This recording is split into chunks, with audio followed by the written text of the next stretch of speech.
Hey, hey, hey, what is up? Let's get this shit going.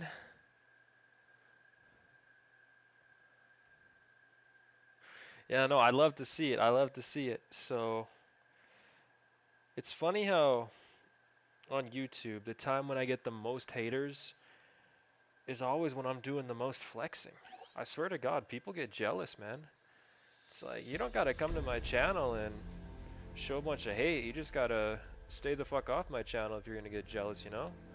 But if you wanna look at my shit, if you wanna pocket watch, whatever, come to my channel. Just don't be a little bitch about it, because I can tell when you're hating out of jealousy. I got so many people who do that.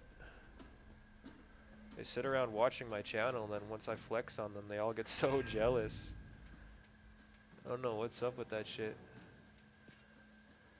It's always some motherfuckers with no profile picture too.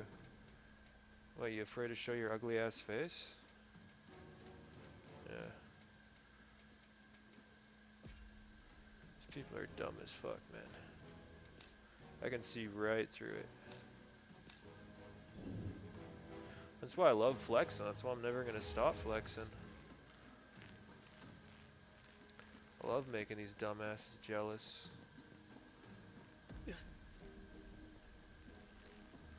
Bunch of little pussies who just rack up credit card debt like retards. Couldn't be me.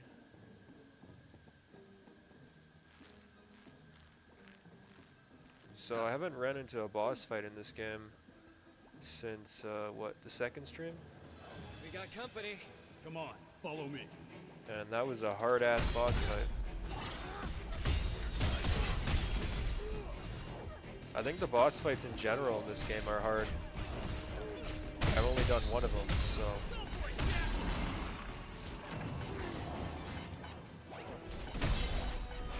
we'll see. We'll see once I get there. I gotta check after this fight if the stream's even at 1440 p60. Let's see. Alright, nice. Oh, the floor is sticky.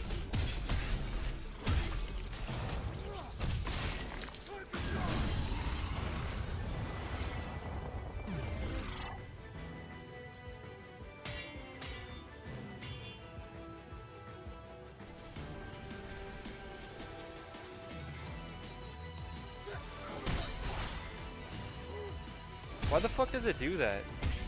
What a... oh shit. I need to edit that ability. It's just fucking pissing me off. Why does it waste my MP on that? I don't even know what it does.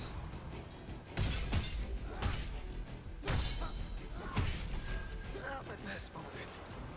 We need to patch ourselves up. Let's see.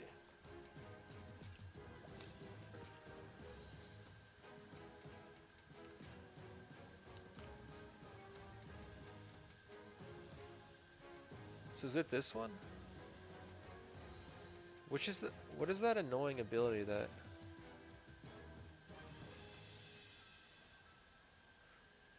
whenever I press it... RT... I think that's this one.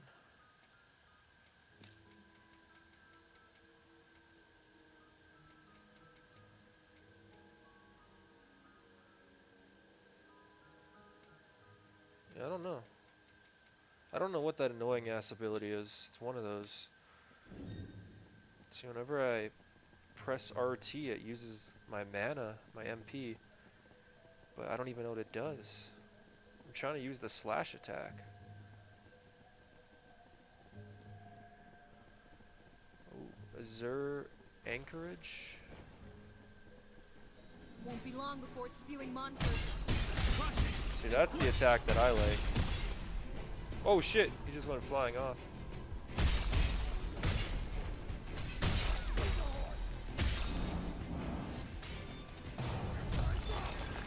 Right? Now we can see what's ahead. Now Let's go. Hell yeah. Let's fucking go.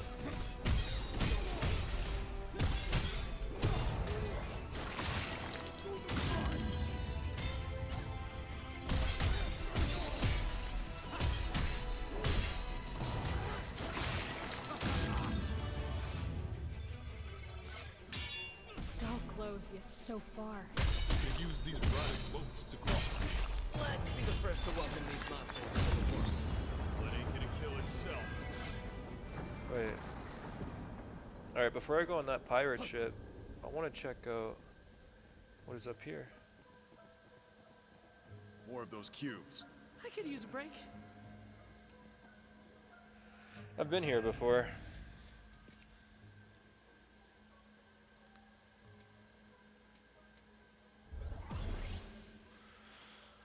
Oh shit. Why are the skill trees so trash in this game?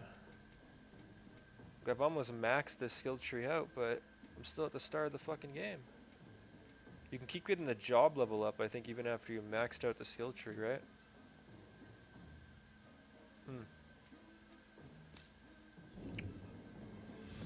I don't really understand the level system in this game.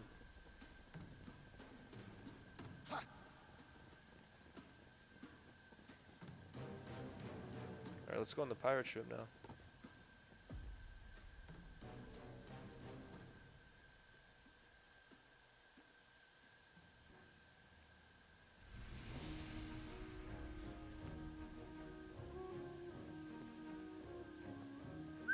That's some boat. Ha ha ha! You've got some stones coming here. For what it's worth, you four don't look like easy pickings. Your Bique? Aye, to some. Captain, to you lot. We're looking for the crystals. We were supposed to find the mayor, but I guess he's dead. Looks like you have the run of the town now. Aye, that's the world we live in, where people have to turn to pirates for guidance. Pure chaos, if you ask me. Chaos, savvy? Just tell us where the crystals are. It's poor form not to laugh at a pirate's jokes, lad. I don't know that. Oh no, is this gonna be a boss fight? I sure hope not. You got stones, all right. No, yeah, it's gonna be a boss fight. Of course. Show me what you're made of, boys. Hopefully it's not too hard, 'cause that first boss fight in this game is fucking hard.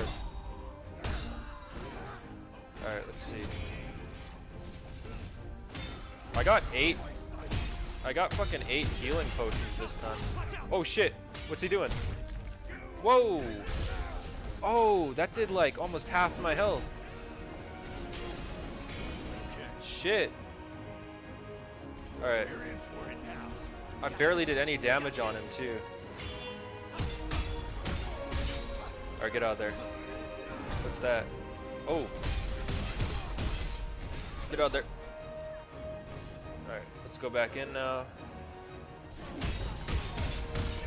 Hell yeah. Alright, we're getting a lot of damage on him. Get out there. Get out there now. Alright, let's go back in now. Oh shit! He's doing a spin.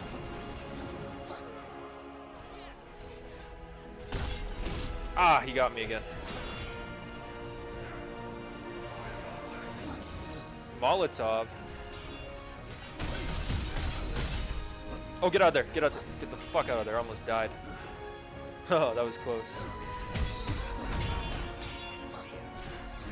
I need my friends to help me out here, so we're gonna take his buddies out. Let's go back in. Oh, he's coming for me, actually. This one's got some teeth. We've had worse than this.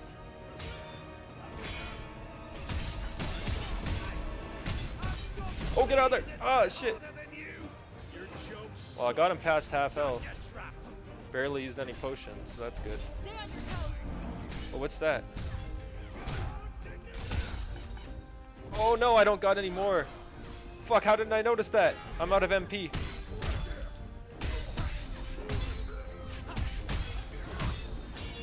Okay, let's go back in.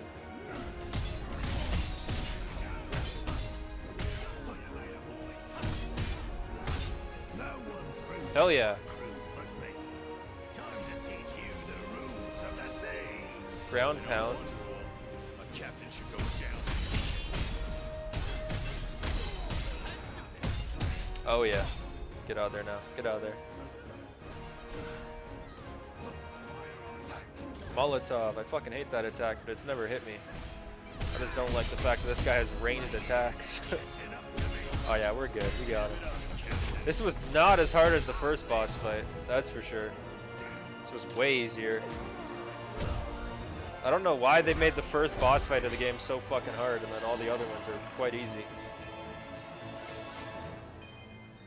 Yeah, that was a million times more easy than the first boss fight.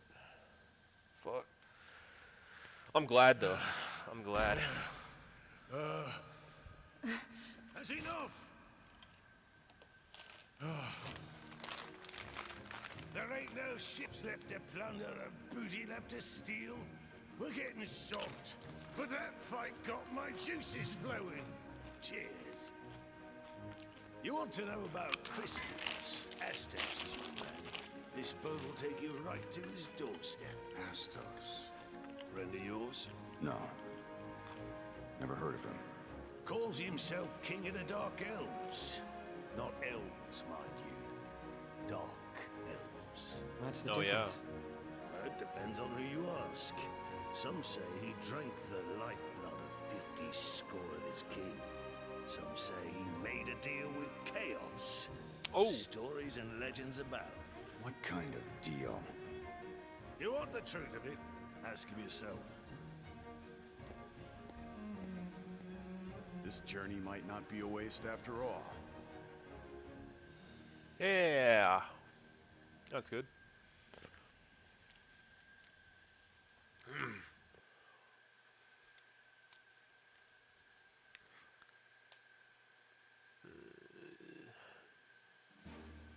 There we go.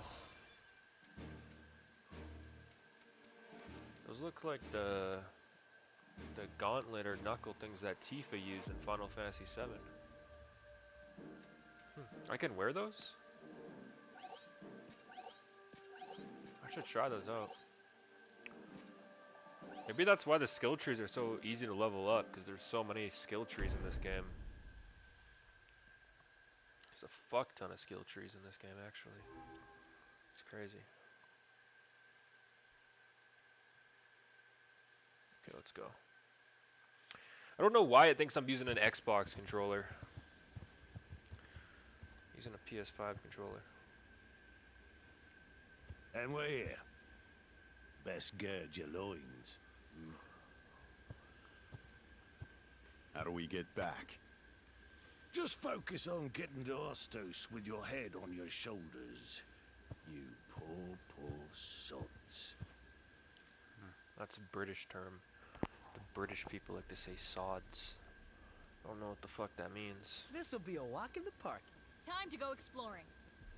Oh, put me in my katana class. Time for a I don't change. really like the This is katana. Yeah, I'm not a fan of the katana, really. Usually I am. Usually I really like katanas in video games, but not this one. I want to try, yeah, I want to try these out. So you can use your knuckles. Look at that. Yeah, you can fucking just punch people and Time shit. for a change. Huh. It's level 1 in that class. I'm gonna try that out. That's pretty cool. Maybe I'll like this class more. I hope so, because there's only one class that I actually like in this game so far. Just need to find the second one that's good. Need to find some overpowered shit. You ever seen anything like that before? Castle like this? I bet that's not even the centerpiece. Ooh, hold up. I want to go down there. There's a chest down there. Okay, let's go.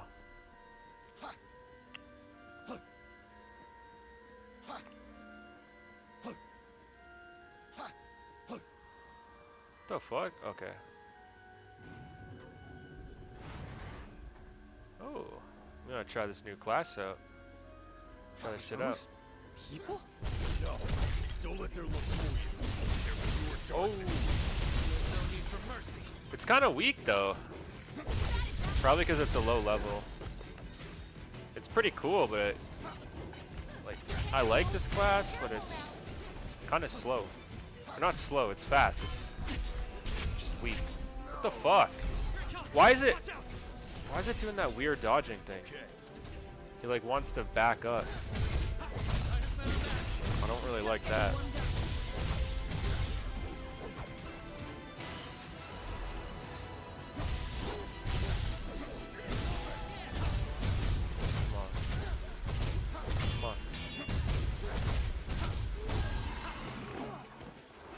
Job level up, okay. Got the job level to 2.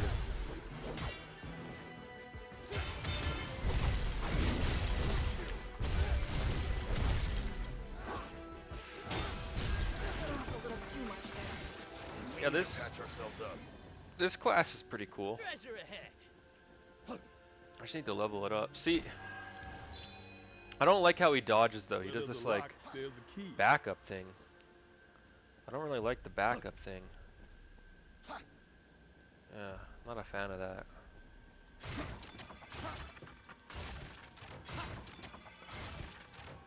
Huh. Alright, before I go over there, see, I fucking hate that. I don't know why it's doing that.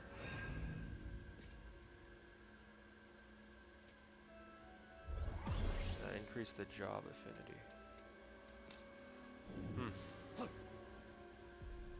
Oh no, it might grow on me. We'll see. Enemy spotted. Come on, follow me. Shit.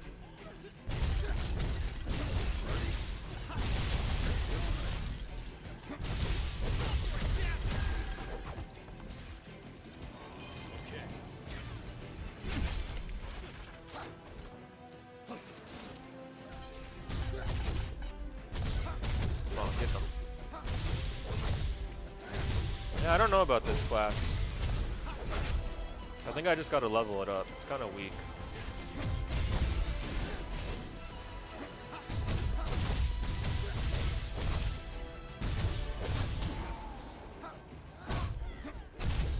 Seen something this good in a while. Lucky. Oh shit. That's a lot of damage.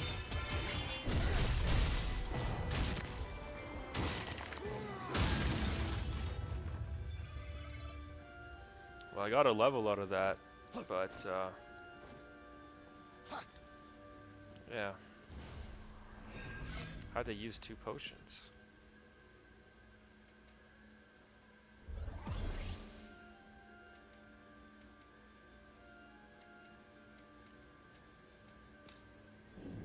Time for a change. Wait. One sec.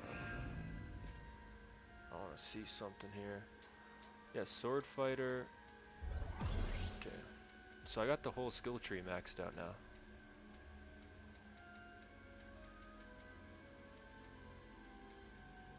Yeah. So there's nothing else.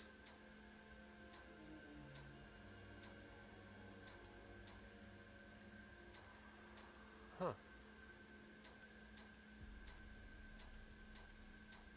That's weird. I thought there would be more. There's one. I don't stand a chance. Oh, dodge that shit.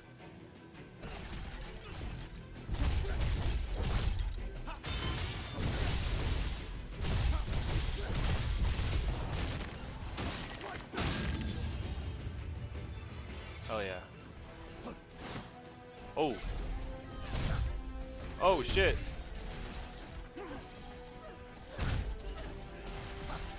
I'll back up. Okay.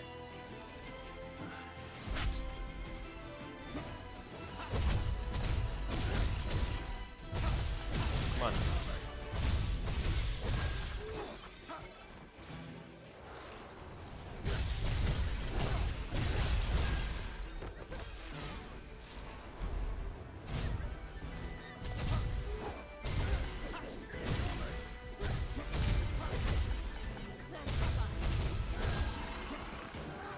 It's a job level up.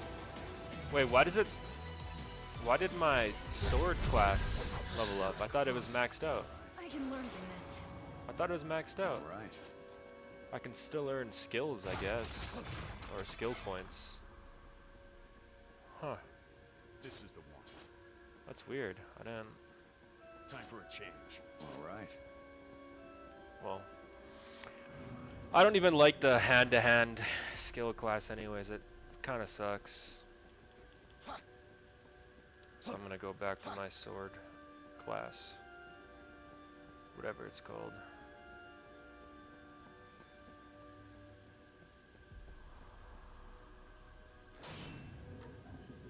That did the trick. Let's go. I bet this place is filled with secret rooms. Oh shit. And hidden treasure. I wonder what riches the king of the dark elves is holding. Yeah, this is a good class. Sneaky. I'm gonna need to get a better sword though for this class. Don't scream when it taps you on the shoulder. Oh, we took his own staff and then fucking stabbed him through the skull with it. That's crazy. Let me see what more items I got.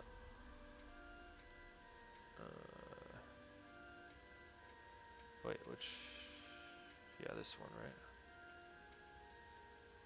Which one do I have equipped? Is that what I have? Oh, wait, what? Can I not equip them without one of those tables? What the fuck? Huh. I don't think it's letting me change.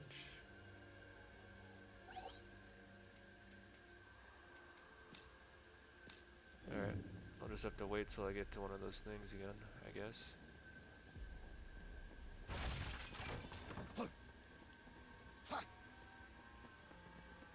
Come on.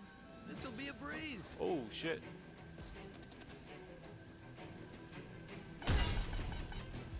Oh, I'm out of MP. Motherfucker. They like paralyzed me for a second. Oh shit.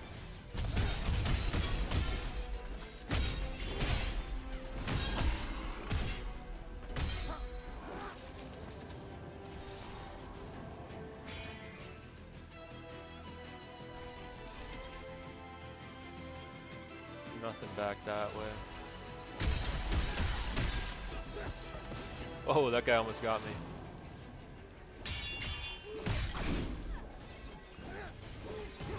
Ah, shit. Okay.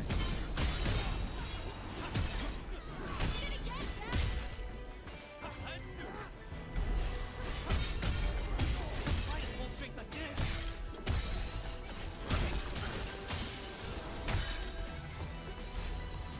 How's he still alive?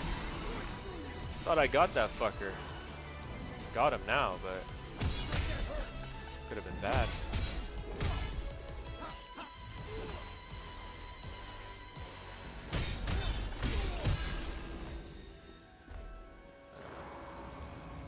Good shit.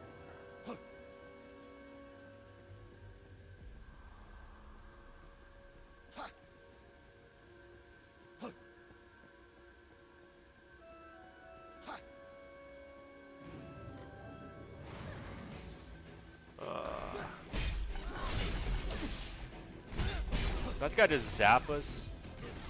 These things, a lot of the fucking animals in this game really seem to take inspiration from Pokemon. Or maybe Pokemon took inspiration from this game, because I think this game's based off Final Fantasy 1. And I'm pretty sure that came up before Pokemon. So I don't know which one's based on which. But a lot of the monsters in this game feel kind of like Pokemon.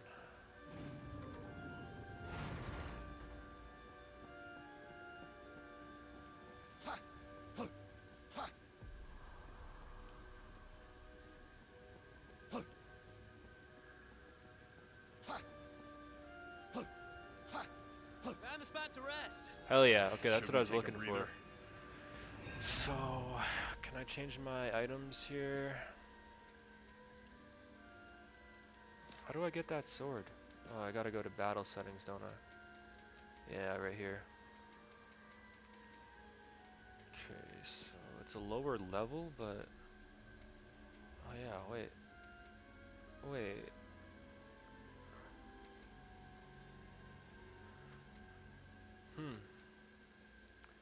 So this one might actually be worse, even though it's a legendary rarity.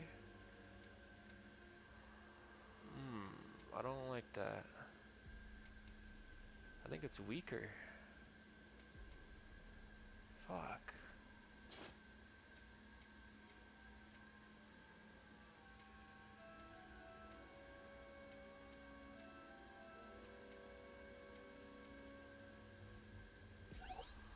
Let's try this class out. I haven't tried this class out yet.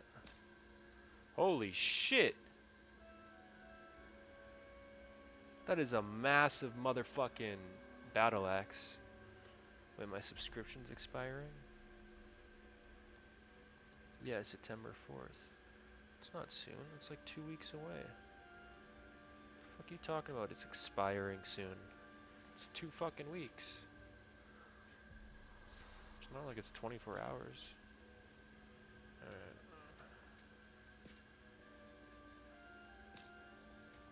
Yeah, I don't know why it does that. It's annoying. Whoa.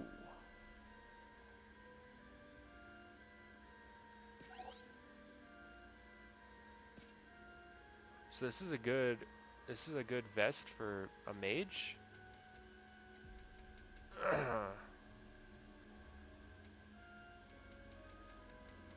None of them help with my attack though. It's kind of weird. And not a single one helps with my attack. Oh well. It's like the rarity doesn't even matter. I swear.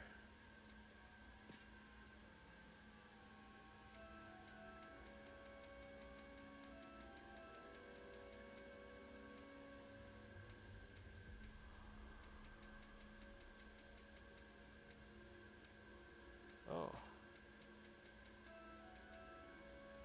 Huh. Does the rarity even fucking matter in this game?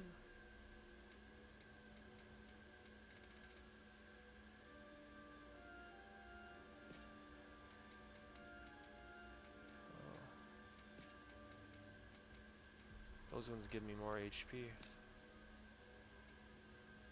Huh. Cool.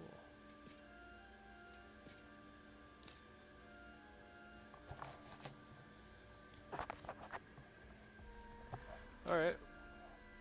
I'm gonna try this class out, I guess.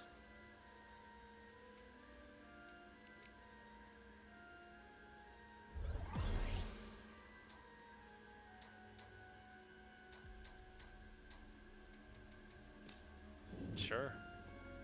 Just a giant ass fucking sword or axe. Final Fantasy always upsizes its weapons. Want to be on the receiving end of that. Look out! It's aiming at us! Oh, how does it see us? Look here! Oh shit! I wasn't expecting that.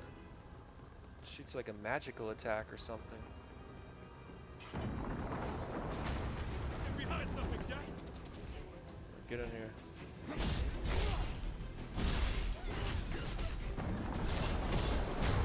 Oh fuck, man! Even over here it can hit me. Gotta time the shots. It's trying to shoot me in here. Or like, I don't want to go out there. Yeah, I guess you gotta time them, right? Oh, this thing's so slow. This battle axe is way too fucking slow for what I'm trying to do. Alright. I'm done with that class already. Screw that shit.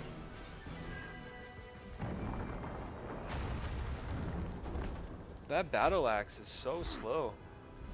We got I do not like how slow it is.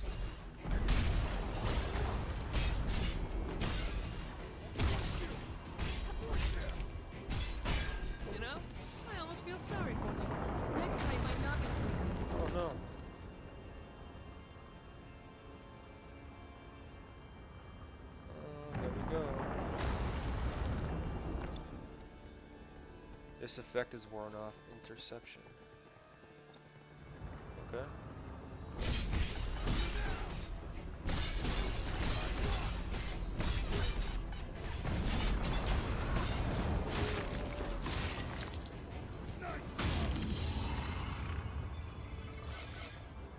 So I leveled up my other class. So I can level up my other classes without even using them. Oh, that thing's fast. Look, cubes. I could use a break.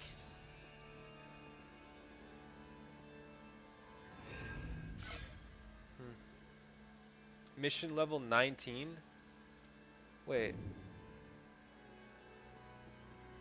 This shit is way above my mission level.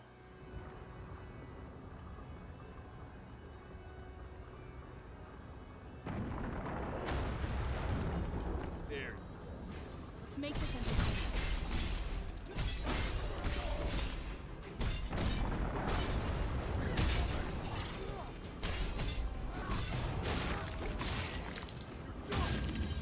My mission level is too low for this. I don't know if I should continue. Should I go that way or that way? Wait, can I even go that way? Can I open up the castle doors? I haven't even tried. I can. So why does it tell me to go that way? What if I... Oh, it's locked, that's why. Probably come back here later. Average equipment level is 8.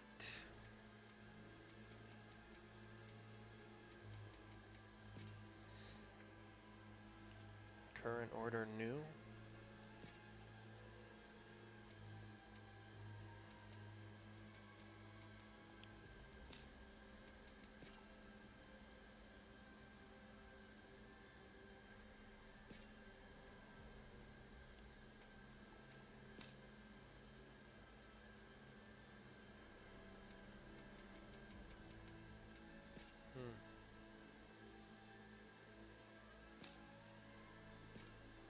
Oh, I don't know.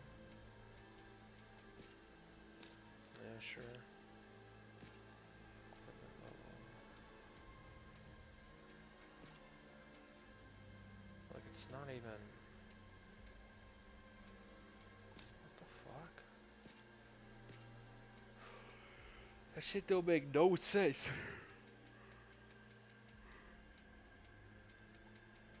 Holy fuck.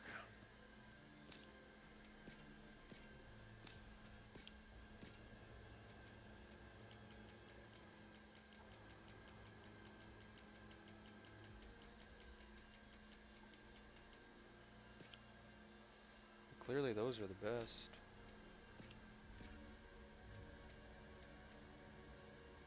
Can I change my pants even? No, then it's gonna do that, yep.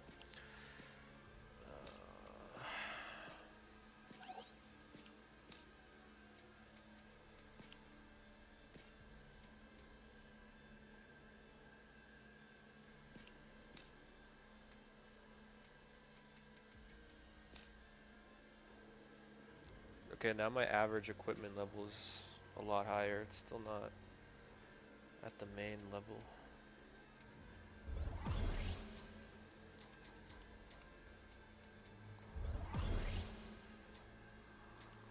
It's still not at the main level, but it's doing better.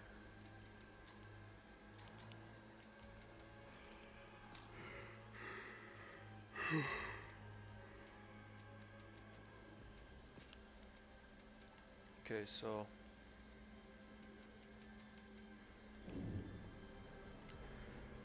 I guess I can continue.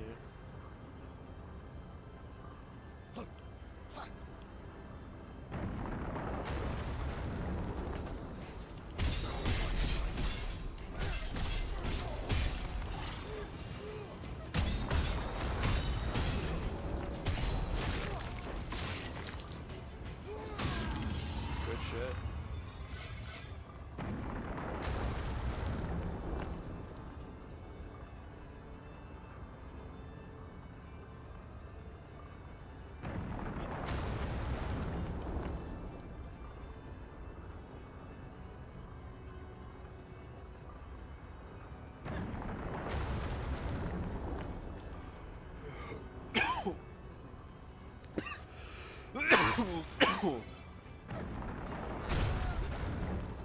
Oh, that thing can hit me at some points here. It has enough leverage. Damn it! We gotta stop that ballista.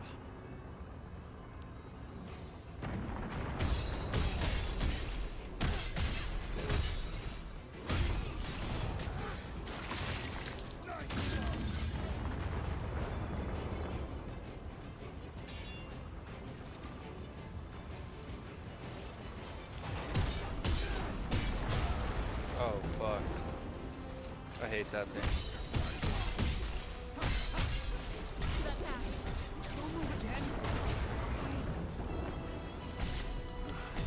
Come on.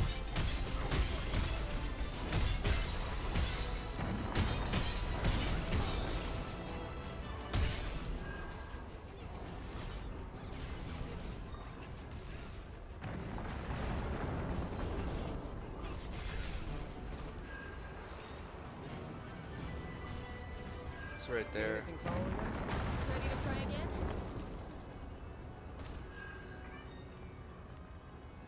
Hey, what are you doing, Aslan? What are you doing? Oh shit. Wait, so how do I get up there? How do I get up there?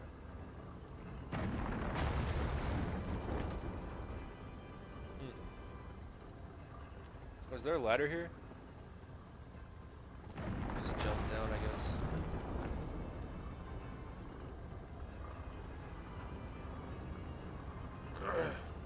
Let's go. Let's make this easy.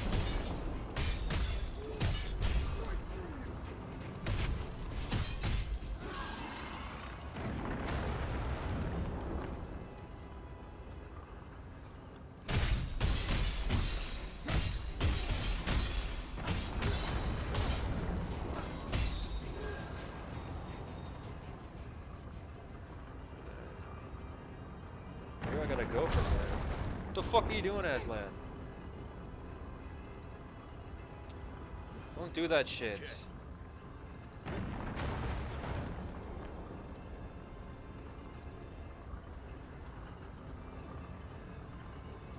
Alright, we're almost there. Turn this stupid ass thing off, eh, Aslan? Found some cubes. Better not forget where it is. Alright, we're here. See if we can turn this off.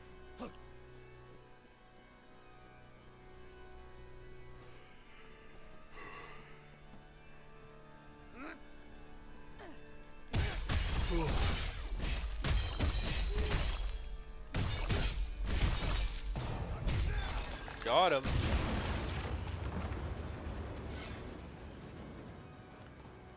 Okay, so where to from here? Back to business.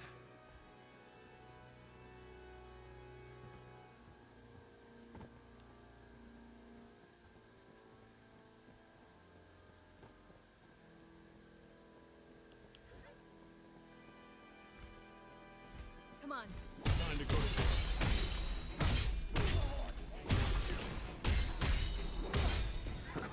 That was quick. You look almost disappointed, Jack.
know why those things always survive at like 1 HP. Oh well.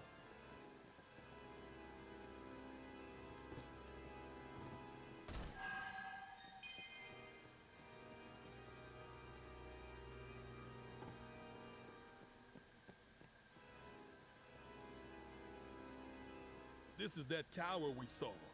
Time to explore.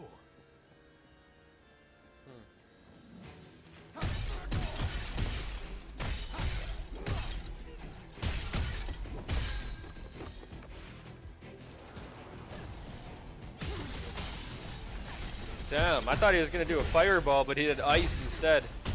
Usually they do fireballs, these fucking things. That was a switch up.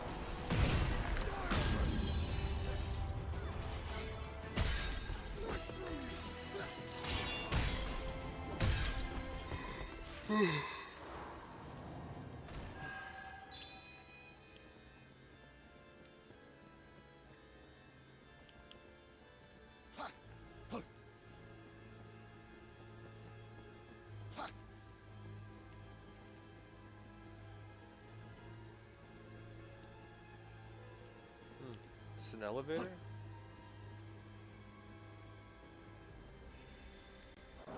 It appears so.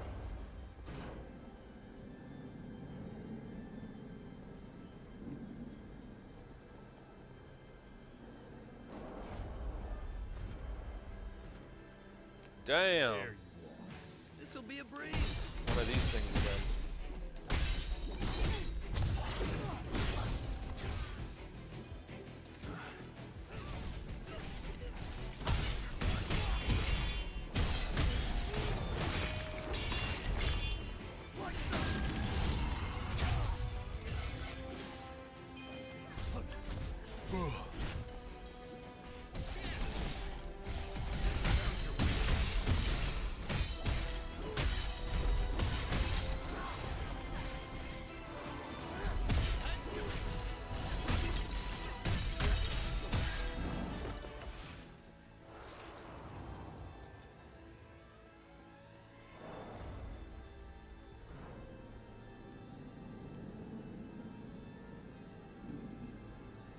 Calling another elevator? Or what's this?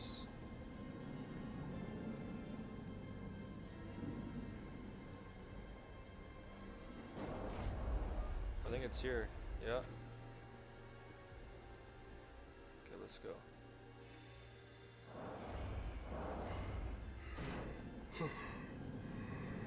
His power is no joke.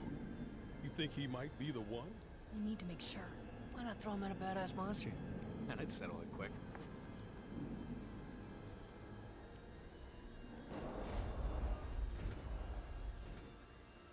Cubes, over there.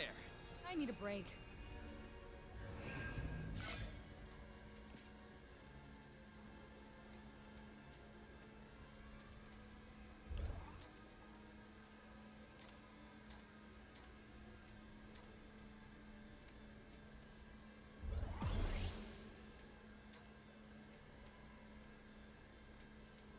I don't know how these classes keep leveling up. I don't even use them.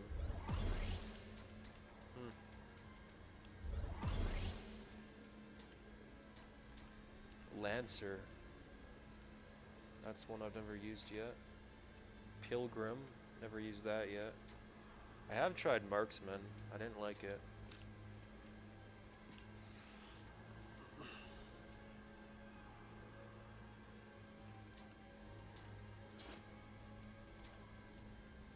Oh, you can change the equipment of your party. I was wondering if you could do this. Oh shit.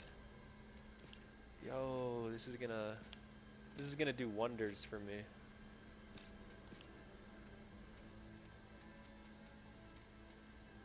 Oh, she's wearing a shitty ass level 1 dress right now. Oh, damn.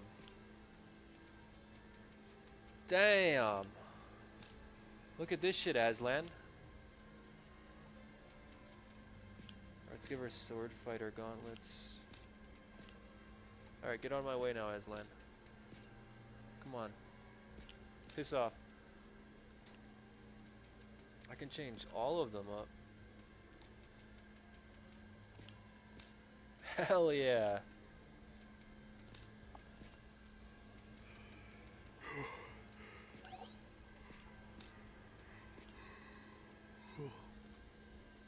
I was wondering how to do this for a while. Glad you can.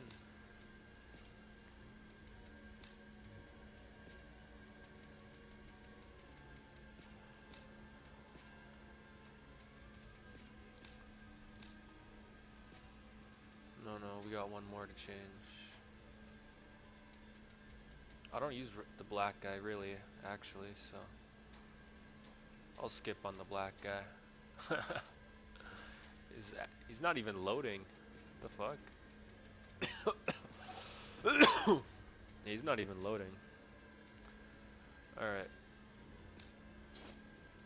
Change this.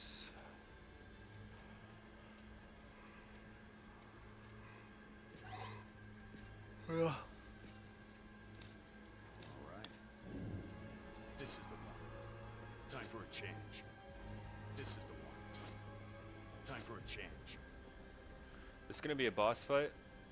This might be a boss fight. Hold up, let me see what the recommended level is.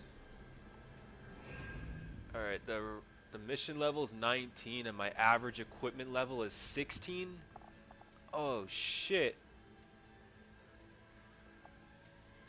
Ah, this is probably gonna be a really hard boss fight too. Oh no, let's go give it a test run.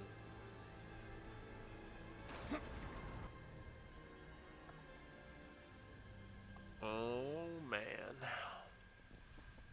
Yeah, this is gonna be a boss fight. It looks like it's gonna be pretty tough too. There's no one here. Did Bikke lie to us?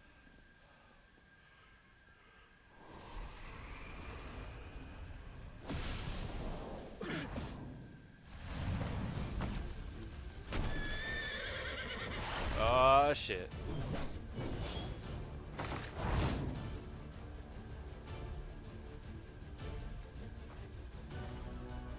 Watch it. This thing is fast, and it hits hard. Here it comes! Watch out! Oh shit, it is fast. Oh damn, he's like swiping me. Holy shit. Oh fuck. Oh fuck. I need to use it. I don't want to. Oh, I already had to use a potion. This boss fight's not going good. I knew it was gonna be tough. Okay. He's coming for me now. Dodge that shit. Oh shit! Come on, let's try to stay out of his way here. Wow. Get out there, get out there. I can't take any more hits. I need to get him to half health before I can use another potion. This isn't even his hard phase. Oh shit, I just took another hit. Fuck, man. Okay, I'm out of MP now. That's not good.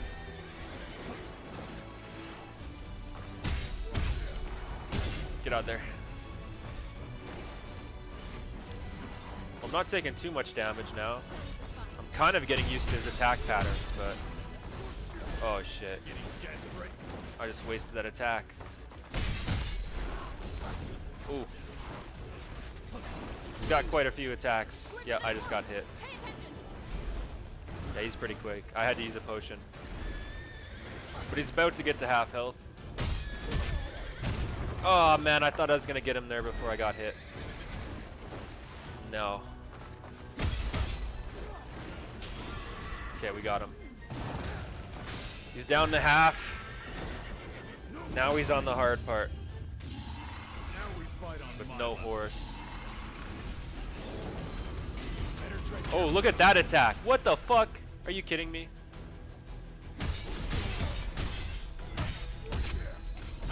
Get out there, get out there. Ah, you got me. Don't drink them all at once. No room for mistakes. Windstorm, how do you even dodge that shit? You just gotta be far away from him, right? We gotta crack it open. Oh, wow. He just did a combo on me there. I've got a sinking feeling. I'm not the only one that can do combos. What? More of you to kill. You just spawned 2 of himself? Do I have to kill them, or do I just gotta go for the main guy? Hopefully I just gotta go for the main. Oh shit. Ah, oh, fuck, man. Is that all you got?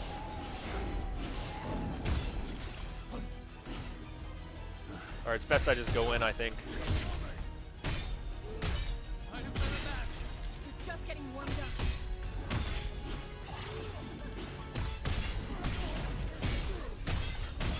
Oh, I think I got him. Potion. Not looking good in the potion department. Don't let those bandits hang around. Come on. Come on. Oh, yeah. First try. First try. Fuck yeah. Hell yeah. Let's go.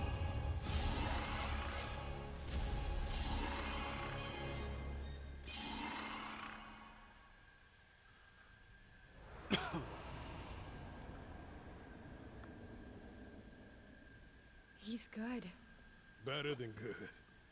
Only Jack can fight like that. Glad to see he's back. Took long enough. What? Who's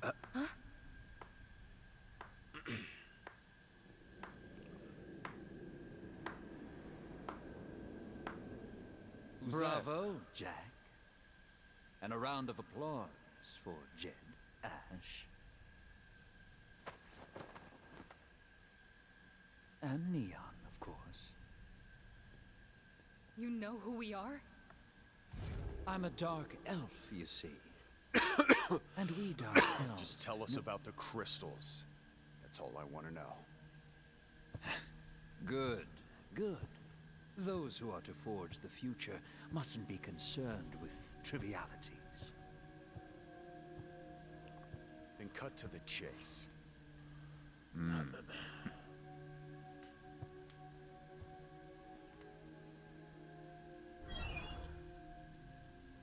He's got long ass nails.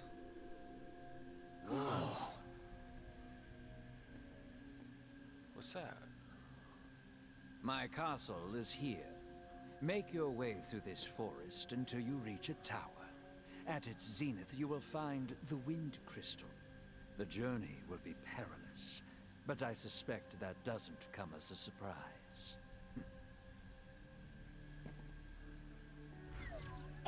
Any questions? Just one.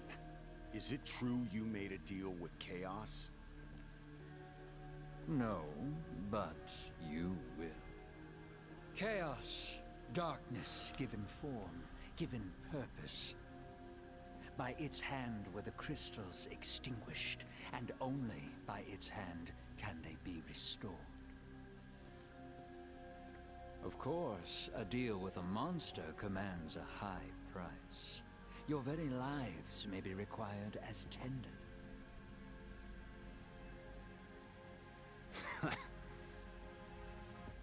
Is that funny? I just forgot what it's like to hear some good news for once.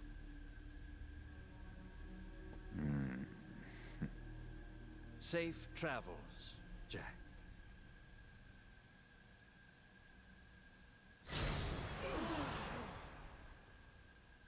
He really wants to kill Chaos, doesn't he?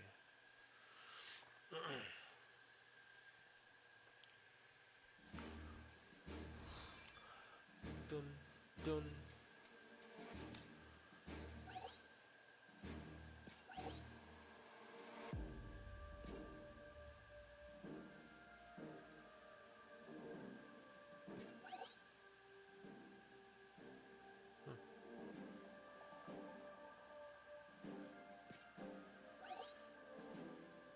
Sure, start the mission, I guess. We're out of those cool caves now. Those caves were really cool with the fucking lights and shit. But we're in a forest now. That's also pretty cool. I like forests. Let's see. Yeah, see, it looks pretty nice. Not as cool as the cave.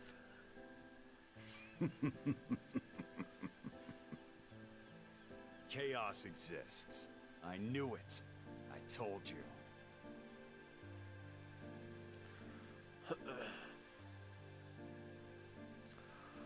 Well, do you really trust the Dark Elf? He doesn't seem like the most trustworthy fella.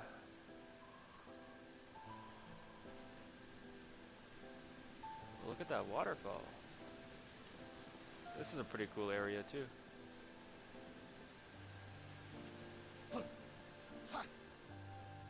I've been here before too. So you know where to go. Not Tomatoes. really. It's just a vague sense. Got some tomato plants right here. Alright.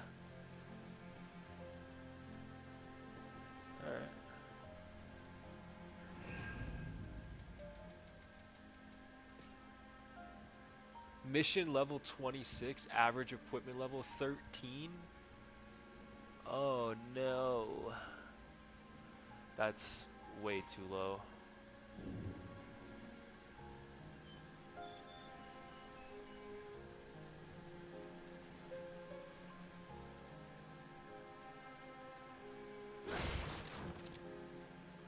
Well, I guess I'll get to this in the next stream. The stream's coming up on an hour anyways.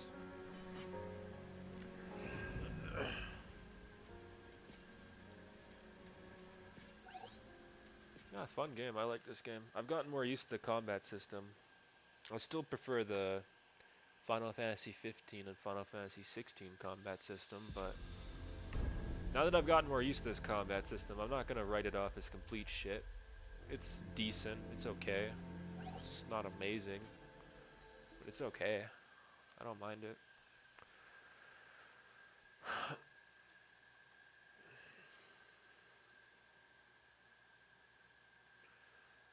What's the stream at? 57 minutes? Ah, I'm ending it a little bit short of 1 hour. Alright, well, I gotta get it to 1 hour at least.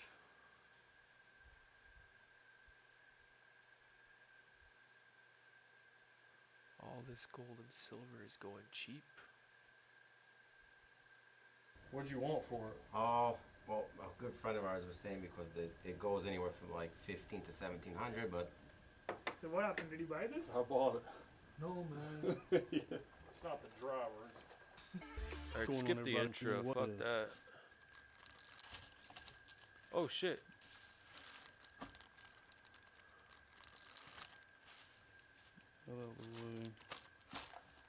That's a bunch of gold right there. Fractional gold. Valcambi gold bars.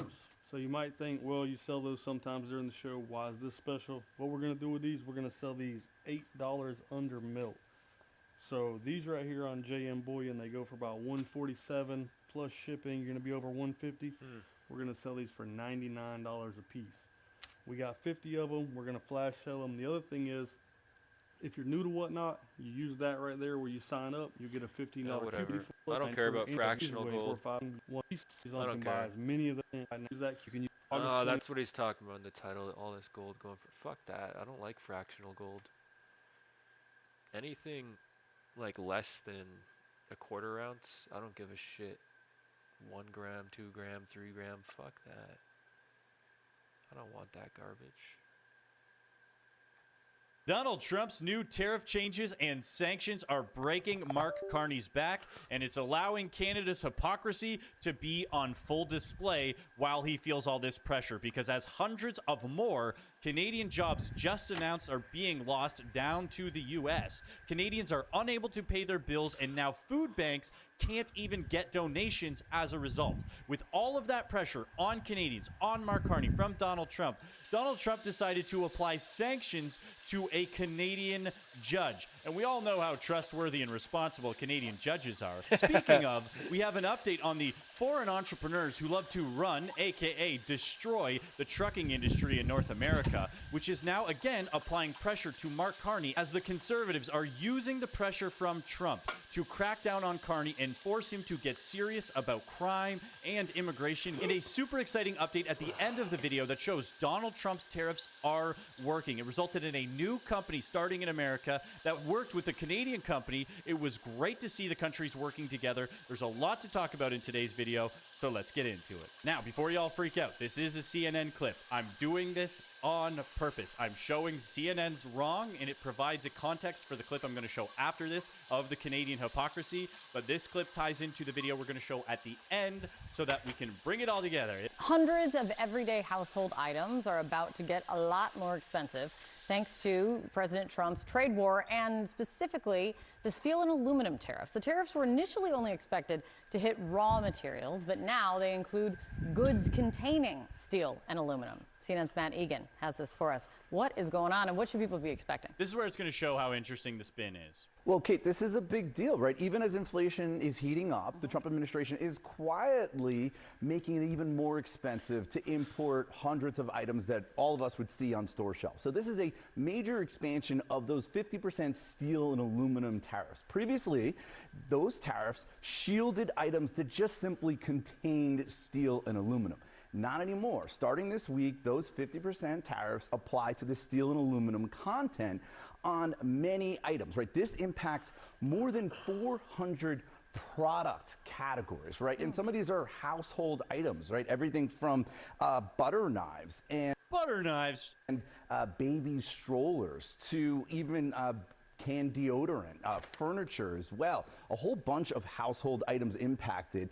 So here's why I wanted to show this from CNN, and here's how we're going to get into it into the video. They're showing a bunch of products there that not only can be manufactured in America, are being manufactured in America, and we've already seen stories of companies who manufacture those types of products increasing in sales and getting busier. So that's the intention of Donald Trump's tariffs, okay? And for some reason, CNN keeps running these pieces, and the Canadian news will not shut up about how, oh, Donald Trump's tariffs are making everything more expensive. Guys, that's the intention. His intention is foreign products become more expensive so that you buy American products. It creates jobs in America. And everybody knows that's his intention. Even Doug, the liberal slug who stinks like a pug, who I saw people online calling him Fat Trudeau. That's so funny. In this video, check out the hypocrisy, okay? We're gonna watch the first half of the video, and then let's see his solutions to the problems at the end of the video. Let's just say him and Donald Trump have some similar ideas. Well, first of all, this guy's not gonna stop. You can either run away or, you know, fall down and wave the white flag. We should never do that. We should hit him back twice as hard, and I've said this to the Prime Minister. If you roll over, this guy just keeps beating you and beating you and beating you. No, let's start hitting back. Start hitting back hard. Again, we do $359 billion of products we buy off. Okay, just quickly. So his solution to the Donald Trump tariffs, which he thinks are bad, he doesn't think Donald Trump should put those tariffs on, is to hit back twice as hard, which would mean double the tariffs, okay? Now, here's the difference. Donald Trump is doing tariffs so that he can bring manufacturing back to the U.S. Fat Trudeau wants to do tariffs because he wants to stick it to Donald Trump. I would say the actions sound the same, but it doesn't seem like the reasoning is. The U.S. And a tariff on Canada is a tax on Americans. There isn't one American congressperson, not one American senator or a governor that agrees with his tactics. But guess what? They're terrified of him. I spoke to two Republicans yesterday. They totally disagree. And Rand Paul, thank you. He's the only one, maybe there are a few other senators, that actually stand up to the president.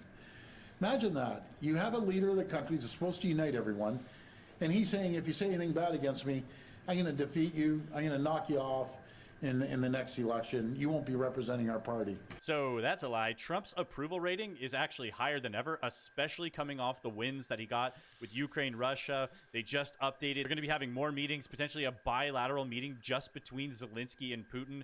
Everything's moving forward. We continue to see his approval ratings increasing, and let's just say the Republicans seem to be into it. But keep in mind, he's saying they all hate tariffs. Tariffs are bad. Nobody should tariff. Okay. Well, he has a rude awakening. We aren't going to roll over. We aren't going to kiss his backside. We're going to fight like we've never fought before. And we're enough with his backside. Also, as David just announced, we just announced over $70 million for additional training and working with people that may be in jeopardy of losing their job. I don't even like saying losing your job. I want to say there's going to be new opportunities for more jobs here. I'm going to tell you something about the steel sector. So This is the part that he gets into where the hypocrisy of Canada and Fat Trudeau, I'm just going to call him that, that's so funny, is on full display. One of which, well, I don't like saying losing jobs. Well, guess what? You got to speak in truths, and I'm going to show you in a second. Canadians are losing jobs, and we have no announcements to, one, actually protect them, or two, bring in other companies who are going to provide jobs. we have a quota, and I don't want to get too deep into the weeds here. So we had a quota. Listen to the detail. About 60%, so they can ship in all over the world, proxy countries that throw a sticker made in whatever country it is, and meanwhile it's cheap Chinese steel. They come over and they take our steel jobs. So at one time it was 60%, anything over on top of that you get tariffed. So the Prime Minister knocks it down to 50%, and thank you for the 10%, we appreciate it, but it's not good enough.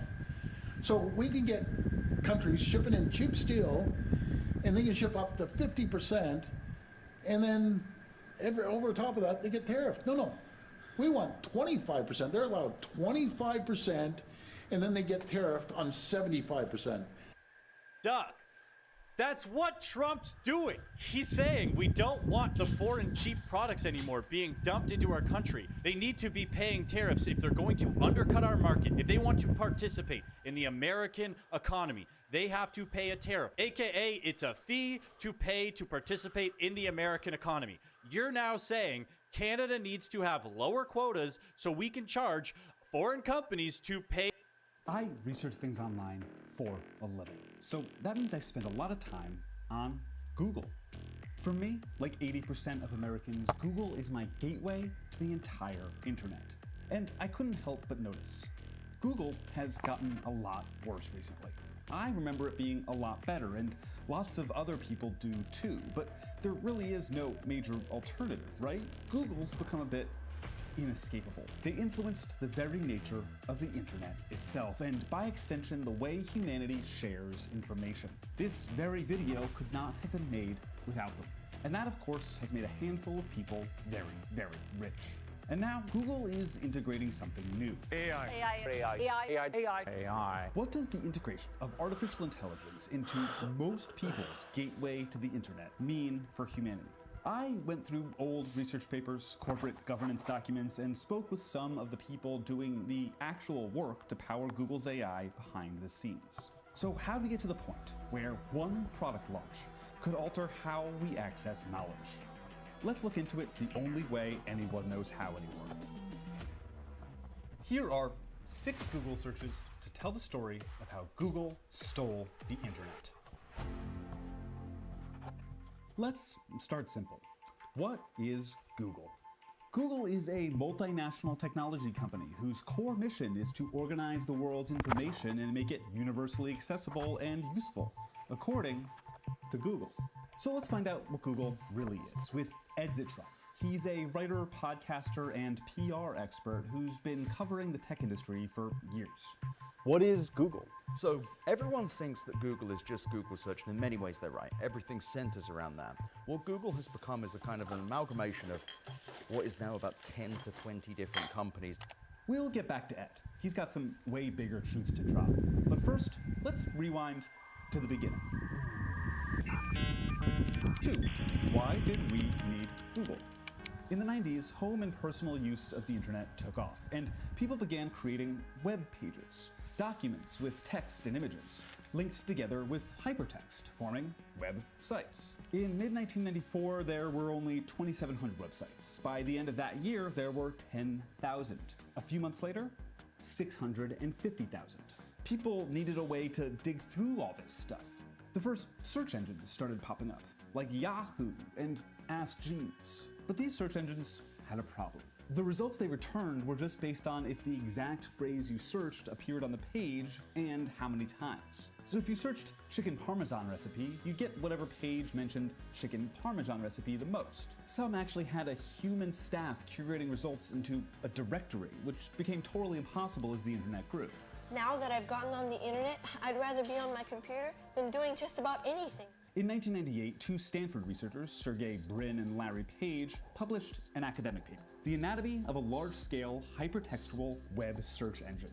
The paper suggests that the ideal way to find information online is not by how many times the search phrase appears on the page, but by the amount of other pages that link to it. So a search for chicken parmesan recipe would return the result that the most other sites said, check out this chicken parmesan recipe. This paper shows that, yeah, this was not a hodgepodge thing. These were scientists. These were guys that actually genuinely wanted to do something cool. Just 6 months after launch, a glowing newspaper article wrote, Google usually finds exactly what we're looking for, and for some mysterious reason, it tends to be within the first 5 hits. It used to be this crazy idea where you'd type in a thing and it would come up with a result, and the result would be good. And indeed, you'd find cool things on Google. You'd find obscure blogs that Google had risen. The idea of Google was that the web is too big for you to search alone, that things are disconnected, decentralized. Google centralized them, and in return, Google made an absolute arse ton of money. So how'd they make that arse ton of money? How does Google make money?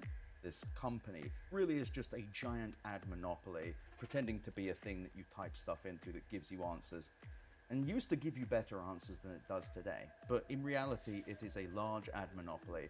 That seems a bit weird, considering a section of that original paper Bryn and Page wrote, Appendix A, Advertising and Mixed Motives. It's a section outlining the problems with a search engine getting its revenue from ads. We expect that advertising-funded search engines will be inherently biased towards the advertisers and away from the needs of the consumers. Damn. In retrospect... Wouldn't that suck if someone did that? If you can't tell from Ed's classic British sarcasm, Ed is calling out that that's exactly what Google does today. It's what they built a monopoly on. The first ever ad was for Lively Lobsters, a company that sent you live lobsters in the mail. And investors saw the promise immediately. Of the ads, not the lobsters. We met this guy. He quickly, he took a quick look at our search engine. We started talking about, well, he said, oh, I'd be interested in investing. So he went back to his car, came back with a checkbook, and he wrote us a check for $100,000. But with those new investors also came new demands. Google investors thought the young brand needed a money guy. So we just hired Eric Schmidt. So what's the idea behind that? I mean, you guys couldn't run it yourself? Parental supervision, to be honest. He was brought on to build corporate infrastructure needed to maintain Google's rapid growth. I wonder if Ed has any thoughts on rapid growth. The only thing that grows forever is cancer. And, Google kind of feels cancerous right now. That's Ed reflecting back from 2025, but even in 2001, when Schmidt joined, Google was huge. Google, as a verb for Googling something, was already in dictionaries and in episodes of Buffy the Vampire Slayer. Have you Googled her yet? Willow, she's 17. Eric Schmidt had a history of fawning over rapid growth, even to the point of monopoly. Reportedly saying at a previous company, why isn't it the goal of each and every one of you to become so successful that someone sues us for being too dominant? At Google, Schmidt led years of acquisitions of companies, mostly in ad tech, building an advertising juggernaut out of the search engine. So let's say you do a Google search, again, for chicken parmesan recipe. You see several ads on the page, but you click on what looks like a legitimate recipe. There's ads all over that page. And guess who sells those ads? They own the supply, as in how you buy the ads, how you sell the ads, how you get the ads places, and indeed the ads that appear on search itself. Google, the company that makes the world's most popular internet search engine, went on sale to great fanfare today. In 2004, Google IPO'd, their introduction to the public stock market. Google's IPO documents introduced what became their well-known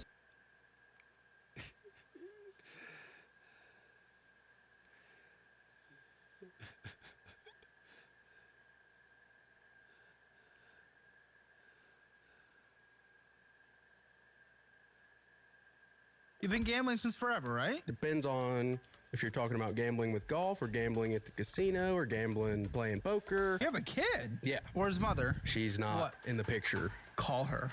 She has no idea about this. Nope. Hello? He just keeps blaming everything on you. He's like, oh, she left and I have to make all the payments and I had to take out more debt. It's all her fault. No, so that's definitely not the case.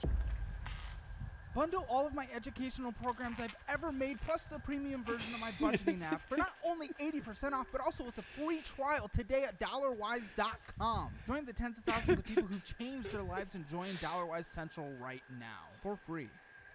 My name is Zach. I'm from Dayton, Ohio. I'm 25, and this is Financial Audit. Thanks for coming down to Austin, man. What do you do up in Dayton for a living? I am a contract specialist, so I type contracts, write them out, and review them and whatnot. Oh, okay. But it is a full-time job, not a contractor Yeah, job. 100%. Okay, 40 cool. hours a week. Good. What are you making? The salary is about $93,000. In Dayton? Yeah. I mean, that has to stretch, honestly, pretty deliciously far. What hits your account on a monthly basis? So let's see, about $22.30 per paycheck. So like roughly $45 per month, $4,500. Okay. So just you? It's me and my son together. Oh, a kid? Yeah. You have a kid? Yeah. How old's your kid? He's about to turn 4 here in September. Where's mother? That's partially why I'm in this mess that you have in front of you. She's not in the picture with me anymore. Oh. Well, how's that a part of the... Well, okay, what's the part of the mess then? What are we dealing with? What's the mess? Well, we were together for about 5 years and then decided to buy a house together before we had gotten married. You were together for 5 years, so marriage looks on the horizon. Listen, it's not necessarily what I'd advise, but I at least understand it. Okay? It was 100% on the horizon, and in my mind, it was probably going to happen within a year after purchasing the house. Well, I mean, you're able to propose whenever you want, big guy.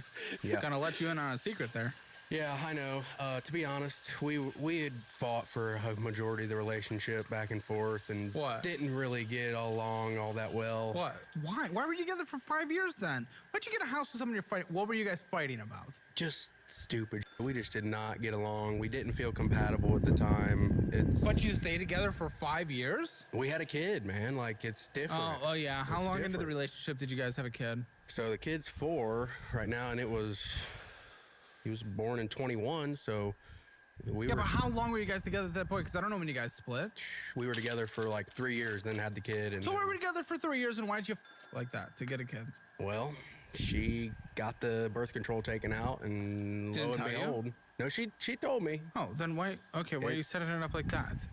Well, because that's the way it happened. I wasn't all that surprised that a kid came. She seemed to be somewhat surprised. I said, I'm not sure how, but it just happened, man.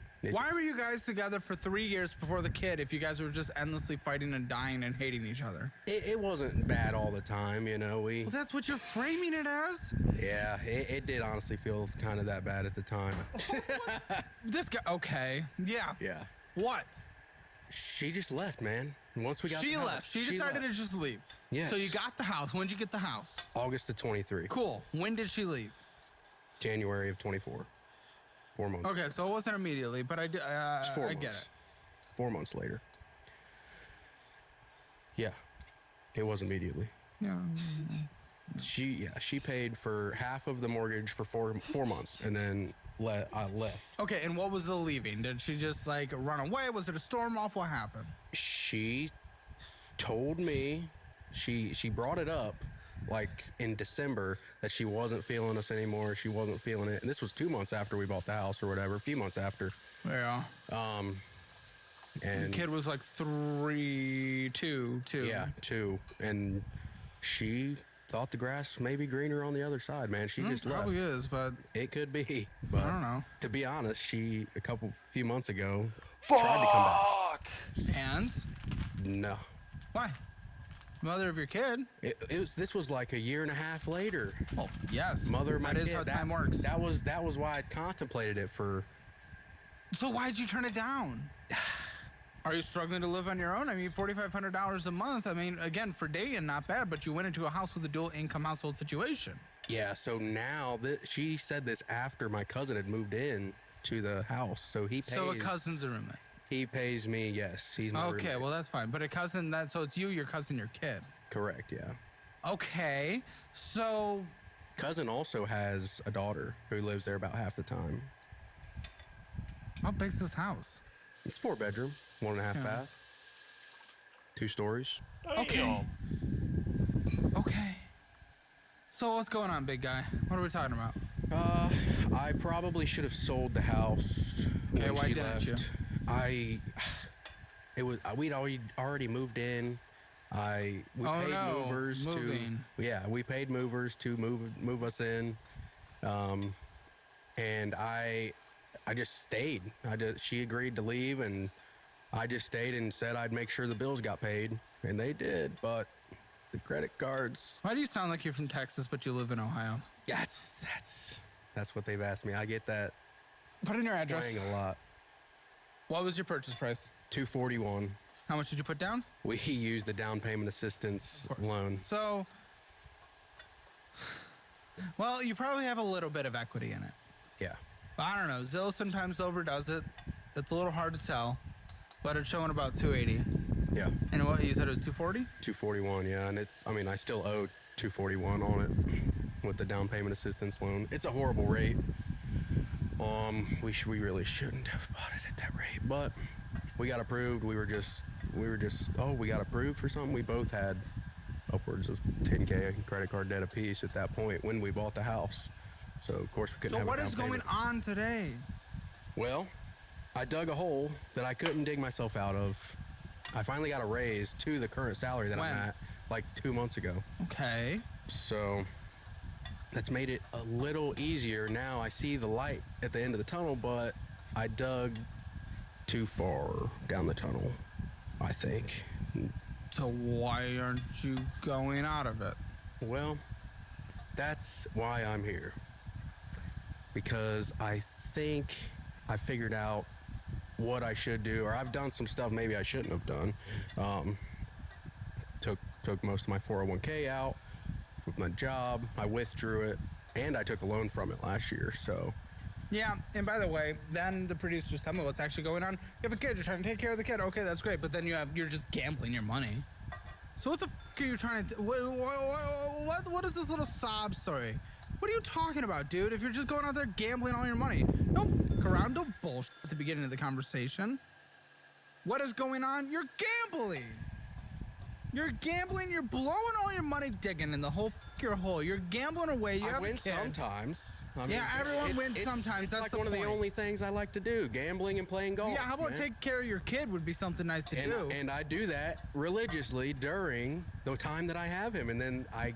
Religiously, then why are you struggling so much? If it's religious, you'd because be doing everything so good. I do is for him. Like everything you do, gambling, golf. That's without him. Endless and Xbox. Golf is with him also. You say with a 40-year-old? Yeah. Yeah. And how often catch my little are you Tiger Woods gambling? out there. And how often are you gambling? Depends on if you're talking about gambling with golf or gambling at the casino or gambling playing poker. Just depends. It's probably 3-4 times a month. What? Wait. You came to Austin early just to play at the Lodge. Yeah. The even is that? It's the card club here in Austin. Buddy, what is wrong with you? I've watched them for a couple years. I love the show. Watched them? Yeah, they have a live stream. They have a live stream. Oh, good. And were you in it? No, I was not in the live stream. Well, then what was the point? Well, at the time, I did think there was going to be a live stream that day, but... So we know what hits your account, and it's correct. It was $4,465, so $4,500. Great. What did you spend last month? Religiously taking care of your child. Gambling your life away, honestly. I'm going to say $4,500. That's great. It was $6,477. So what the fuck are you talking about? How are you taking care of your kid? That's not taking care of your kid. This hole, this magical hole that you're talking about, that's going deeper, going through the center of the earth at that point. That's not trying. What are you talking about? All you care about and think about and try to do is take care of him. And that's during when I have him, man. Like well, it's my hobbies, golf custody? and gambling. So we don't have anything in the court for split custody, but we do basically do 50-50 all the time. Then what the fuck is your problem? You only have him for half the time. I probably buy too many things for him. Pools, toys. Pools? I got a small pool for him this summer. I doubt that's why you spent $2,000 more in a monthly basis. It's not the full reason. I spend stuff on food. I mean, can't you tell, fellow wide body? Yeah, let's not compare on this scale. Oh man, yeah, it's yeah, your food spending alone was nearly $600. 600. More like yum. Yeah, yum. Oh, that was miscellaneous bullshit. Going out to eat was closer to 3. 3? Okay, well, that's not bad. Well, it's bad when you're spending more than you make and you can barely afford to keep the house over your head. I mean, you have a cousin living there with their kid in order to help. Yeah. You can't take care of the own place, and you self-admitted that you should have sold it already. I should have sold it, right? But we would have to pay thousands of dollars. You're paying thousands of dollars. I know. And now, are you talking in about? retrospect, maybe I should have sold it, but I like that I kept it now at this point. I feel more at home now. I want to get her name's on the house. Her name's still on the house. Okay, what's y'all's relationship today? It's only... I mean, she just came back to get together. It only has to do with my son. So actually, after she had asked about getting back together and moving back in, like a month later, she had a new boyfriend. And then now, 4 months later, is moving in with him. Yeah. Yeah, Ohio's a freaky place. I get it. Yeah. Okay. But you guys are amicable? We're amicable. So to get her off the house, okay, what calls have we gotten to the bank? What ideas of refinancing are we? What's your rate? It's 7.875. Yeah, I mean, if you refinance today, if the bank would even let you, I don't know, you have a lot of bad debt. That's the issue. Well, no shit, you got 41,000 hours of bad debt. Then you have 242,000 hours of other debt, only 229 of it being the mortgage. So you got federal student loans, you got Chase, Slate, Edge, and Bank of America too, which are probably a lower 0% interest for the moment. Yeah, instead of paying those off early, we go to the lodge early in Austin. Yes. And gamble because it has a stream. I spent like 10 hours there the other day.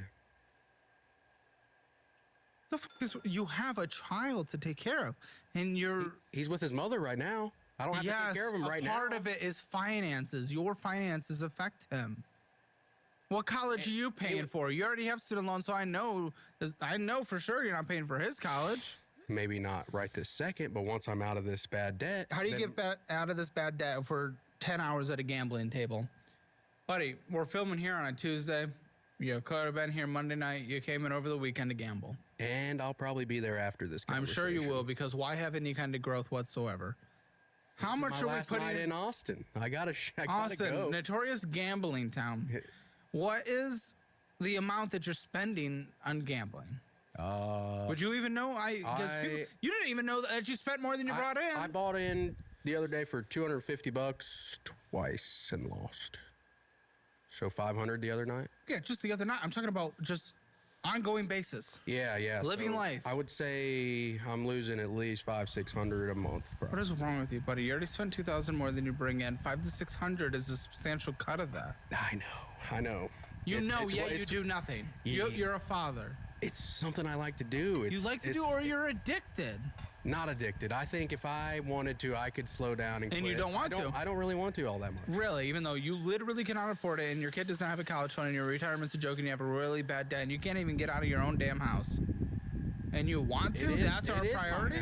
That's our priority? I just said you want to get out of it. I don't want to get out of it now. You just said I'm too far into a hole to want to get out of it now. That's not true. You have an equity position, you dumb tit. I want to get it refinanced. You have an equity position. After fees and commissions, yeah, you might break even. So you're saying get out of the house now. I don't know. I don't know what's your mortgage payment? $2,082. Well, that's half your income, so yeah, let's get out of the house.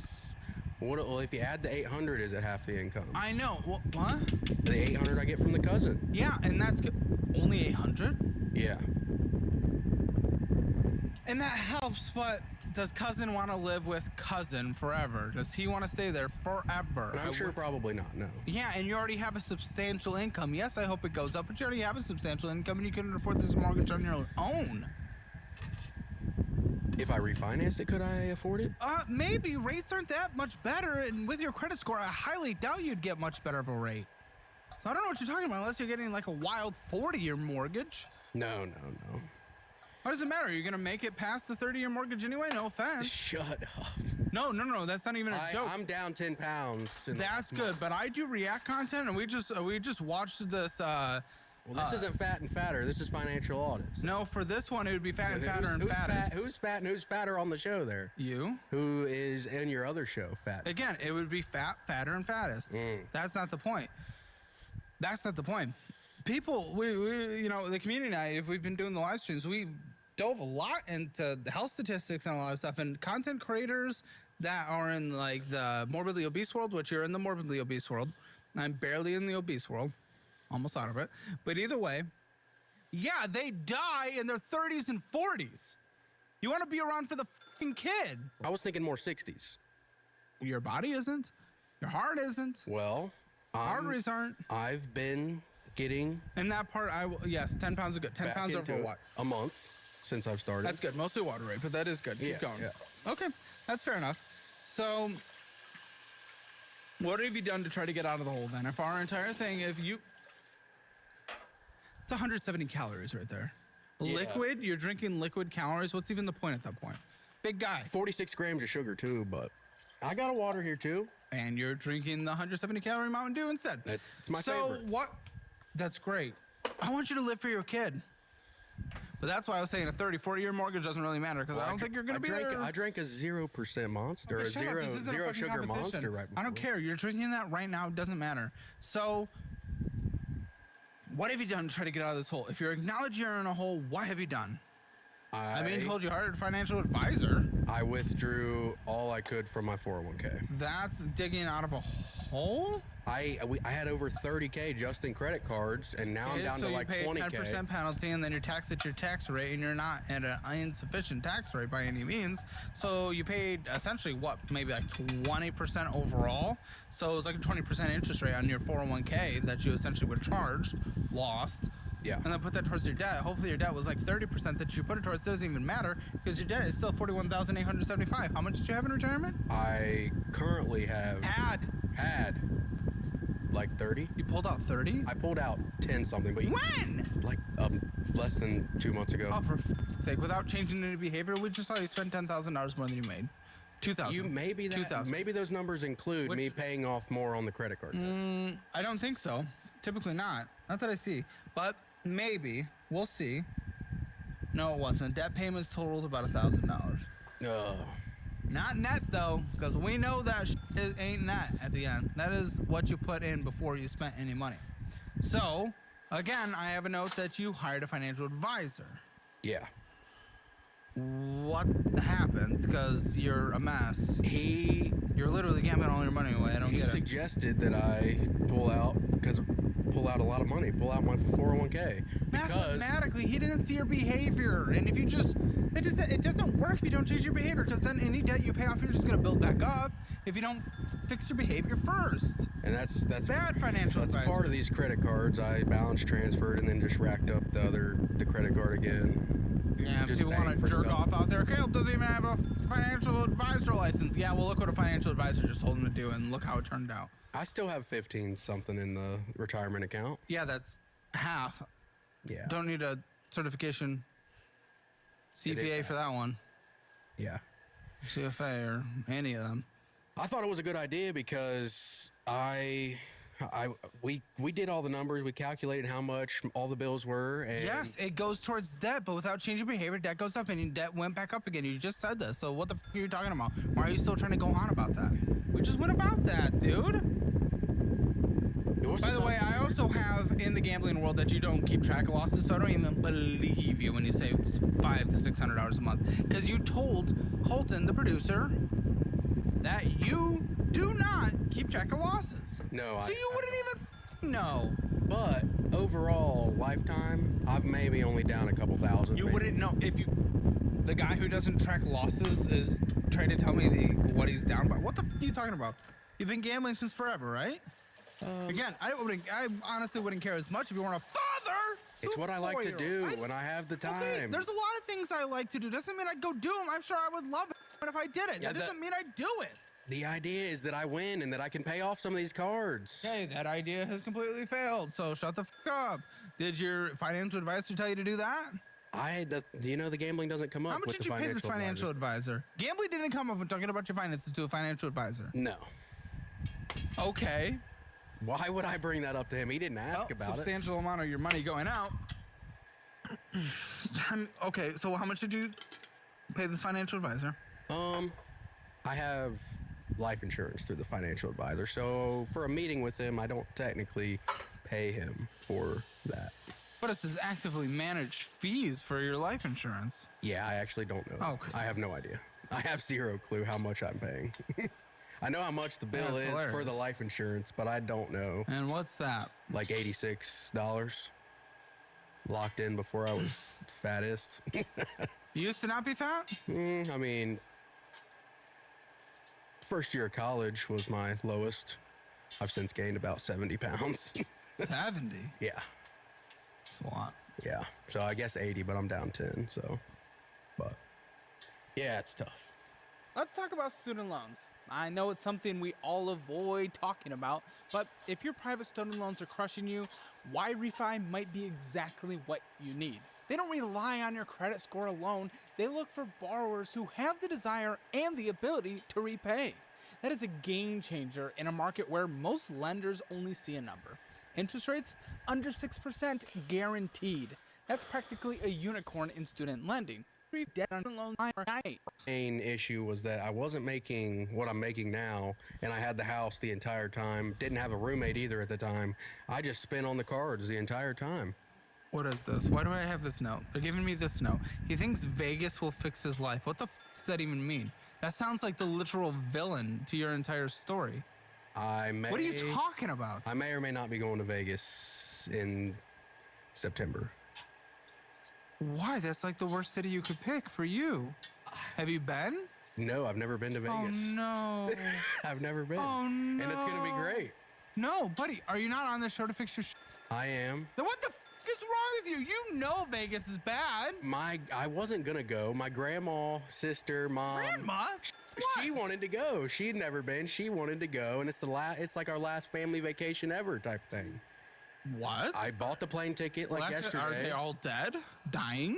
Well, she's older. How old? Like almost 80. Okay. People live 90s. People make it to 100. I don't know. That seems. Why ruin your life? They're paying for the hotel. I paid for the Vegas? ticket. You couldn't have advocated for something different? She wanted to go see some show. I'm not even going to the show that she's yeah, you're going to be at the casino. Yes, I will. At the poker table. Poker, it's different than slots. Poker is more of a skill game. Guy, you've lost like everything. I haven't always lost. No, but Nat, you have, and you do not keep track, so you cannot tell me otherwise. Yeah. And if you tell me you can quit if you actually wanted to, then when you go to Vegas, lock yourself in the room and go to the shows. And go to the buffets. That's it. If you can stop anytime you wanted to, I'm telling you to do that. Go to Vegas and don't go to the poker table. Correct. For someone like you. That in Austin, a non-gambling city, you lost $500 There's no way that I'm going to do that. That's $500 in Austin, a non-gambling city, and the day before I don't want to lie to you. I don't want to lie to you. The day before you came on financial audit. Yeah. But it was one of the only things that I like to do here in Austin, and it was like the No, main you also thing. like to eat, and we have a lot of Texas barbecue. And I went to Terry Black's yesterday. Well, you went to the worst one. Congratulations. What's the best one? Literally every other barbecue restaurant that is a tourist trap, Well, and tell it is me, not I'm sure good. you know. Yes, Mythaway. Mythaway. La Barbecue. La Barbecue? Okay. Thanks. I might be there after this. Better than gambling. But, dude, that's not what we're talking about here. So you had to buy the what tickets? What tickets you had to buy? The plane tickets? I bought the plane ticket yesterday. How much? Like $600. Good death, dude. Again, you spent $2,000 money that you brought in. You have a child. They do not have a... You drained your retirement in half. You're dramatically behind now. I mean, dramatically, I don't know. You were pretty damn on track with 30. I know. You were on track, and that's gone, and then you built your debt right back up again. This financial advisor needs to get never hired, ever. It's been tough. I will have to say. It's been tough? Yeah. Buddy, this is self-inflicted as ever. I think it's... What has not been self-inflicted I think it's the majority of the baby mama leaving and me not selling Go ahead, tell me. What went wrong when the baby mama left then? I didn't sell the house, and I decided to stay in the house, and I made but you have someone that pays rent. You have someone that pays rent. I didn't. For how long? He just moved in March of this year. And so how long was it then? I lasted a year and 2 months by myself. Why would you allow that? It was still personal choices. Yes, it was bad, and it was personal choices. I said it was like 60%. You could have to baby sold it. mama. I mean, would it be the best? No, she left. Okay, that sucks. But then you're able to choose what you do next. Yeah. You chose to sit. I did. I just thought it'd be easier. I didn't want. We had just moved in. I had just painted the entire inside of the house myself. That must have taken months. No, it didn't. It took me a couple weekends to do all the bedrooms, all the downstairs. I can't, you know, the weight doesn't mean everything. I'm still active. Don't give that look off camera. Listen, I don't know. I'm concerned from your future out of the gate with this. The reality is, you just can't stop the gambling. Struggling stopping the eating as well. Did you start the Ozempic? No. Is that what you did? No, So you're going diet? I'm not ever going to do that Ozempic. Are you on the Ozempic? I wish I could. I can't do needles. But you can't man, do needles. I can't. I would be so much Like further an down. EpiPen type thing? Oh, dude, I would totally do it like this if I could. Really? But I can't. So I'm just. I know some people that have done it, but I always. It doesn't I didn't matter wanna either way. inject It anything. doesn't matter. I'm glad you at least lost a few pounds, but even still, like unhealthy lifestyle for the kid, and the kid also eats what their parents have. Not only that, but you can't stop gambling. You spend $2,000 more than you make a month. You're going to fucking Vegas. You're not fixing anything. I'm immediately concerned going into this conversation. Anything else I need to know before I go into these numbers? No, I think we're good. All right. Then what do you think your financial score is? 0 to 10, 0 being the. We are joined by. Yeah, we've been cautious since February, and I wanted to warn. Donald Trump now says he's worried about getting into heaven, which, aside from being a really kind of wacky thing to hear from a president, it is sparking new health fears, making people wonder, is he talking about that because of something that's going on from the standpoint of health? Now, as far as we're going to play the clip here in a moment, you know, Trump has spent decades. If you believe in a religious framework, which I don't think Trump does, but he claims to. Trump claims to be a Christian. If you believe in a religious framework, then he's really been accumulating sins like they are, you know, Pokemon cards or something. And now all of a sudden he's worried about getting into heaven. He's worried about negotiating peace with Ukraine and Russia. And seemingly not because it's just the right thing to do. It's because he thinks he needs help with his odds of getting into heaven. This is Trump on Fox News, straight up saying, I'm hearing I'm not doing that well on the path to heaven, and I hope that this deal maybe helps me. I just want to end it. I want to end it. You know, we're not losing American lives. We're not losing American soldiers. We're losing Russian and Ukrainian, mostly soldiers. Some people, as missiles hit wrong spots or get lobbed into more than some cities like Kiev and towns. But, you know, if I can save 7,000 people a week from being killed, I think that's a pretty... I want to try and get to heaven if possible. I'm hearing I'm not doing well. I hear I'm really at the bottom of the totem pole. But if I can get to heaven, this will be one of the reasons. Well, I think I saved a lot of lives with India, Pakistan. They were going at it. The planes were being shot down. That was going to be maybe a nuclear war if I let that go. And I did that through trade. So instantly, this lit up social media with extraordinary speculation. Is Trump suddenly suffering a bout of panic about politics? Is that really what this is? Is he worried he's not accomplishing enough and the reference to getting into heaven is a euphemism?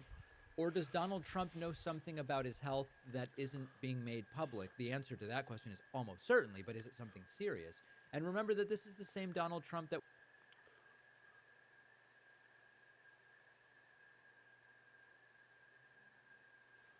American distillers are keeping a really close eye on Friday's tariff deadline, and they are hoping they might get some answers when it comes to U.S. trade policy and its impact on their industry. Well, Fox's Asher Red is at a whiskey distillery in Columbia, Tennessee, and Asher distillers there say they just want some consistency.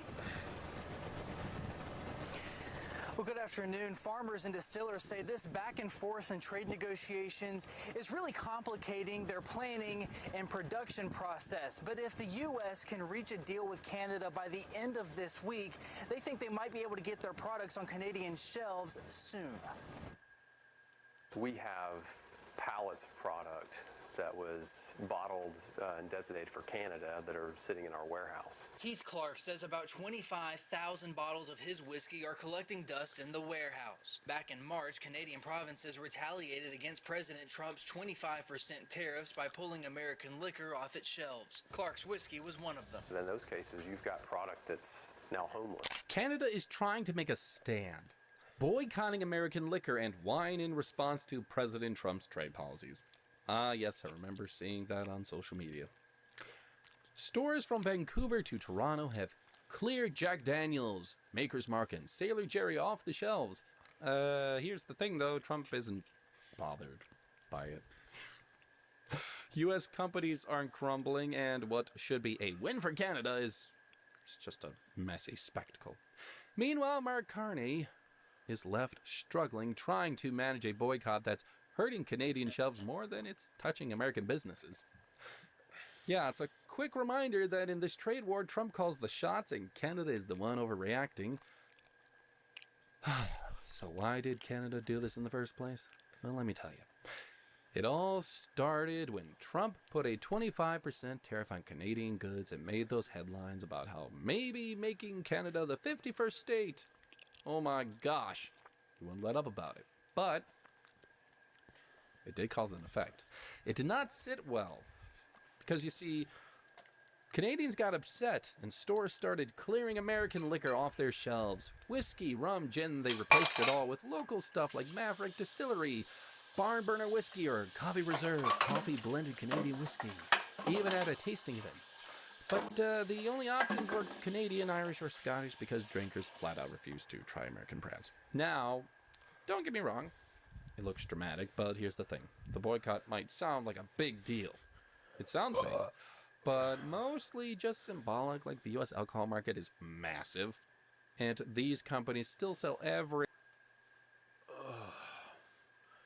That was some good spaghetti, man.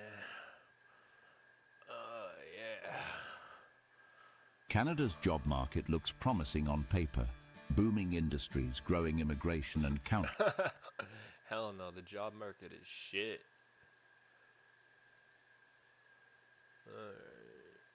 Russia strikes Poland as Putin economy descends into crisis.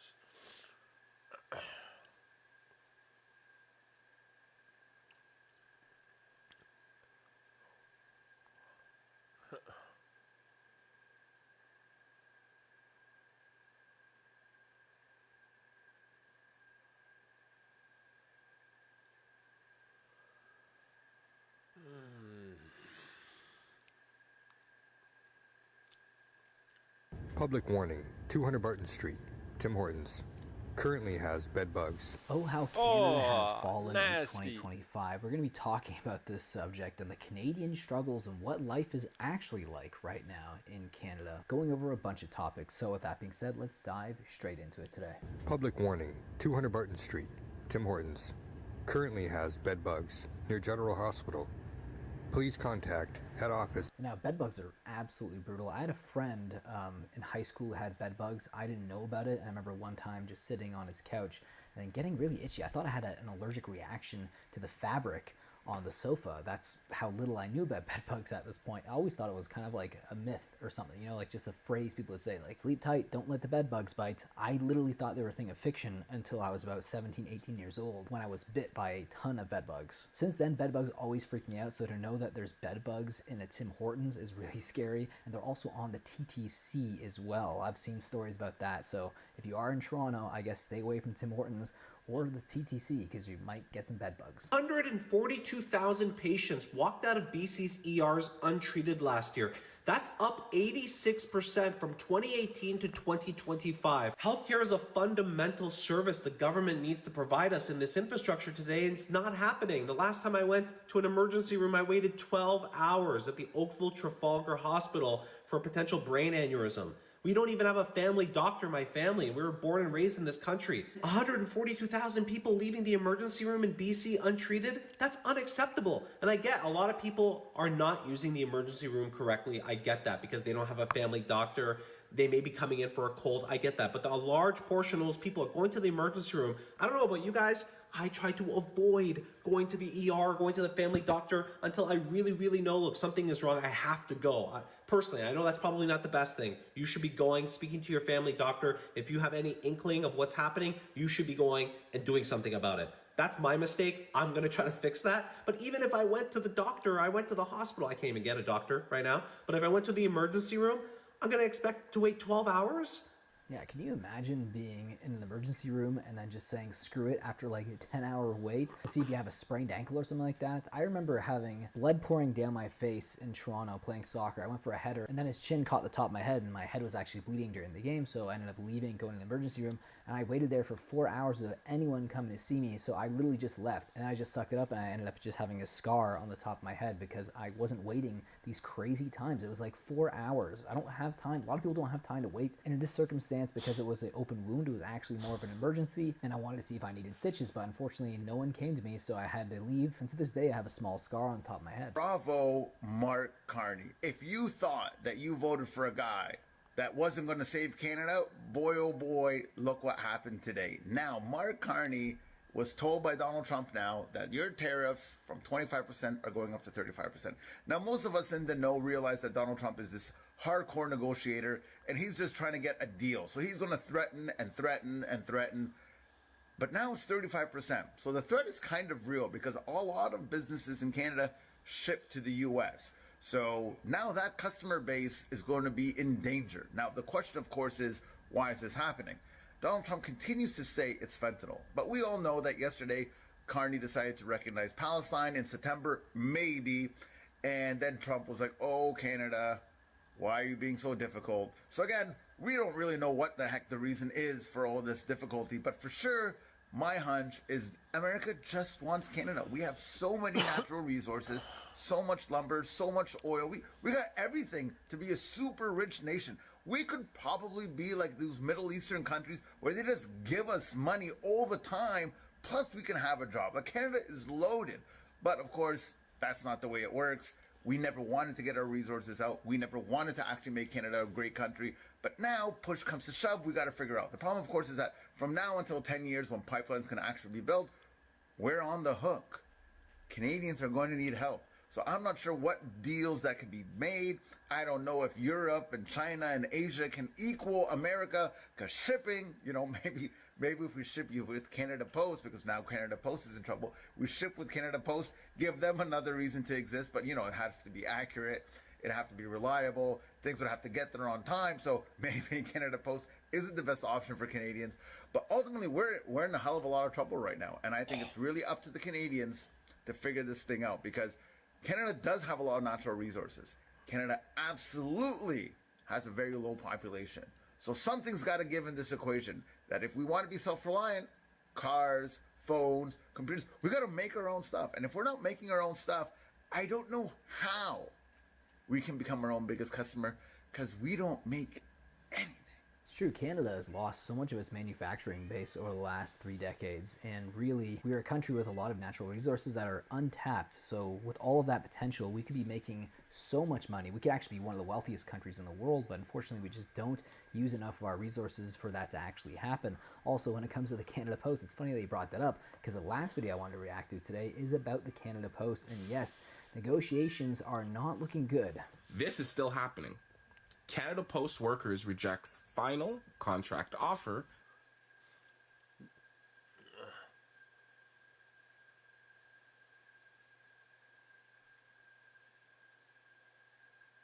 In America, by the time you turned 30, it used to mean that you were married, probably had at least one kid, maybe a couple, maybe some on the way. Ugh. What the fuck? You definitely were somewhat established within your career or what you were going to do for a living, and you probably either had a house or were in the process of buying one.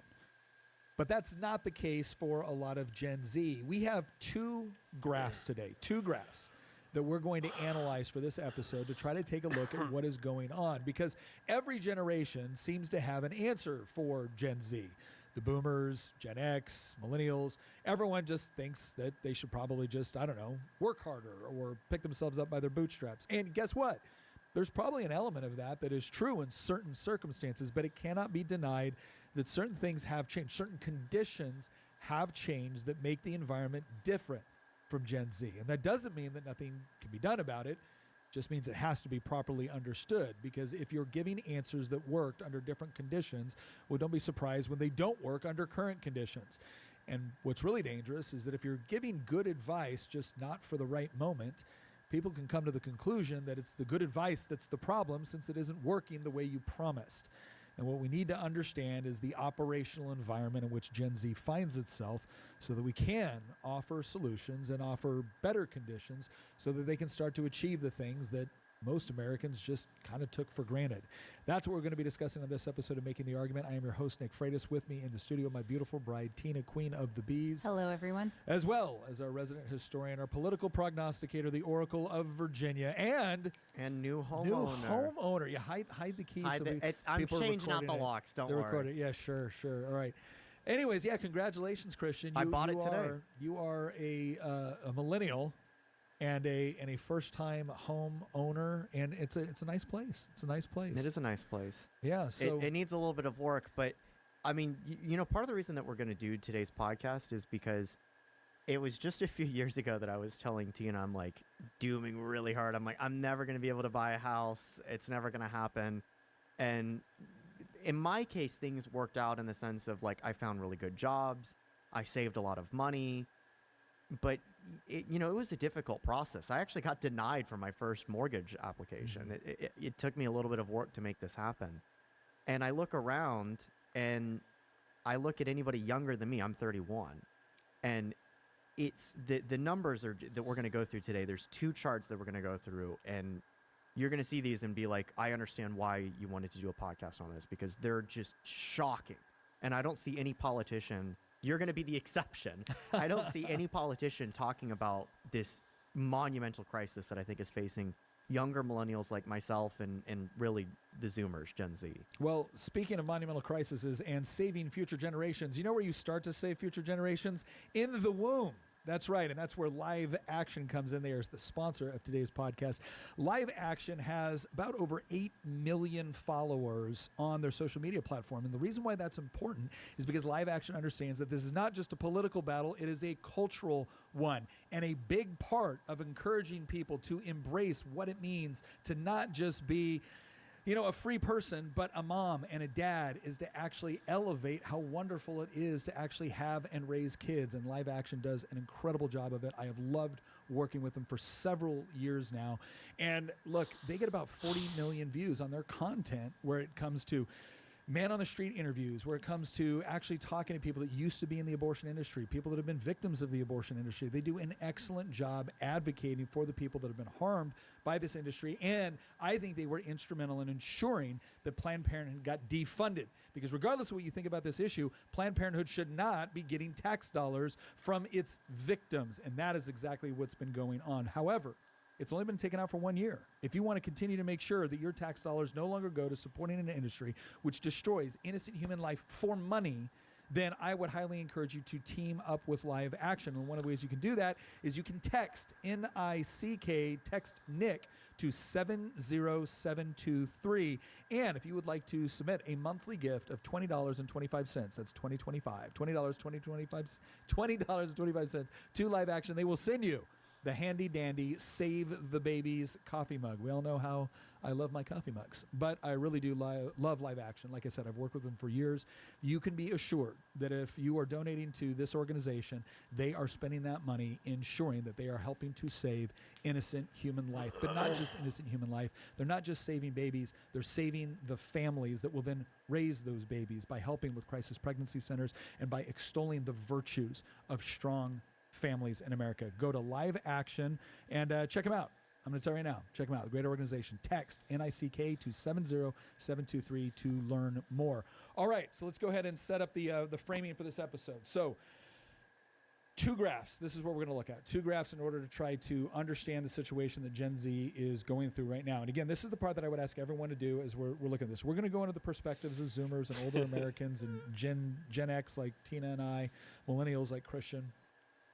And we are going to look at, again, some of the general advice that's given that I think is good advice, but it has to be understood through these 2 charts that we're looking at. So, Christian, let's go ahead and take a look at the first of these charts. Yeah, so this one is pretty incredible here. This is the share of young adults that are living with a parent. And the reason that I have my quote here is because this did some numbers. This got 10,000 likes in just a few days. And I was looking and... Well, it got 500,000 views. And it got 500,000 views. Yeah. And most of the people that we're talking about this are Zoomers themselves. Yeah. But this comes from a Twitter account, X account, called Robert Infra. And he puts out some really interesting charts and numbers and stuff like that. I've cited him a few times before. Well, he put out, like I said, he put out this chart, and he has a longer essay about it that I'm not going to read through the whole thing, but I will show it to people.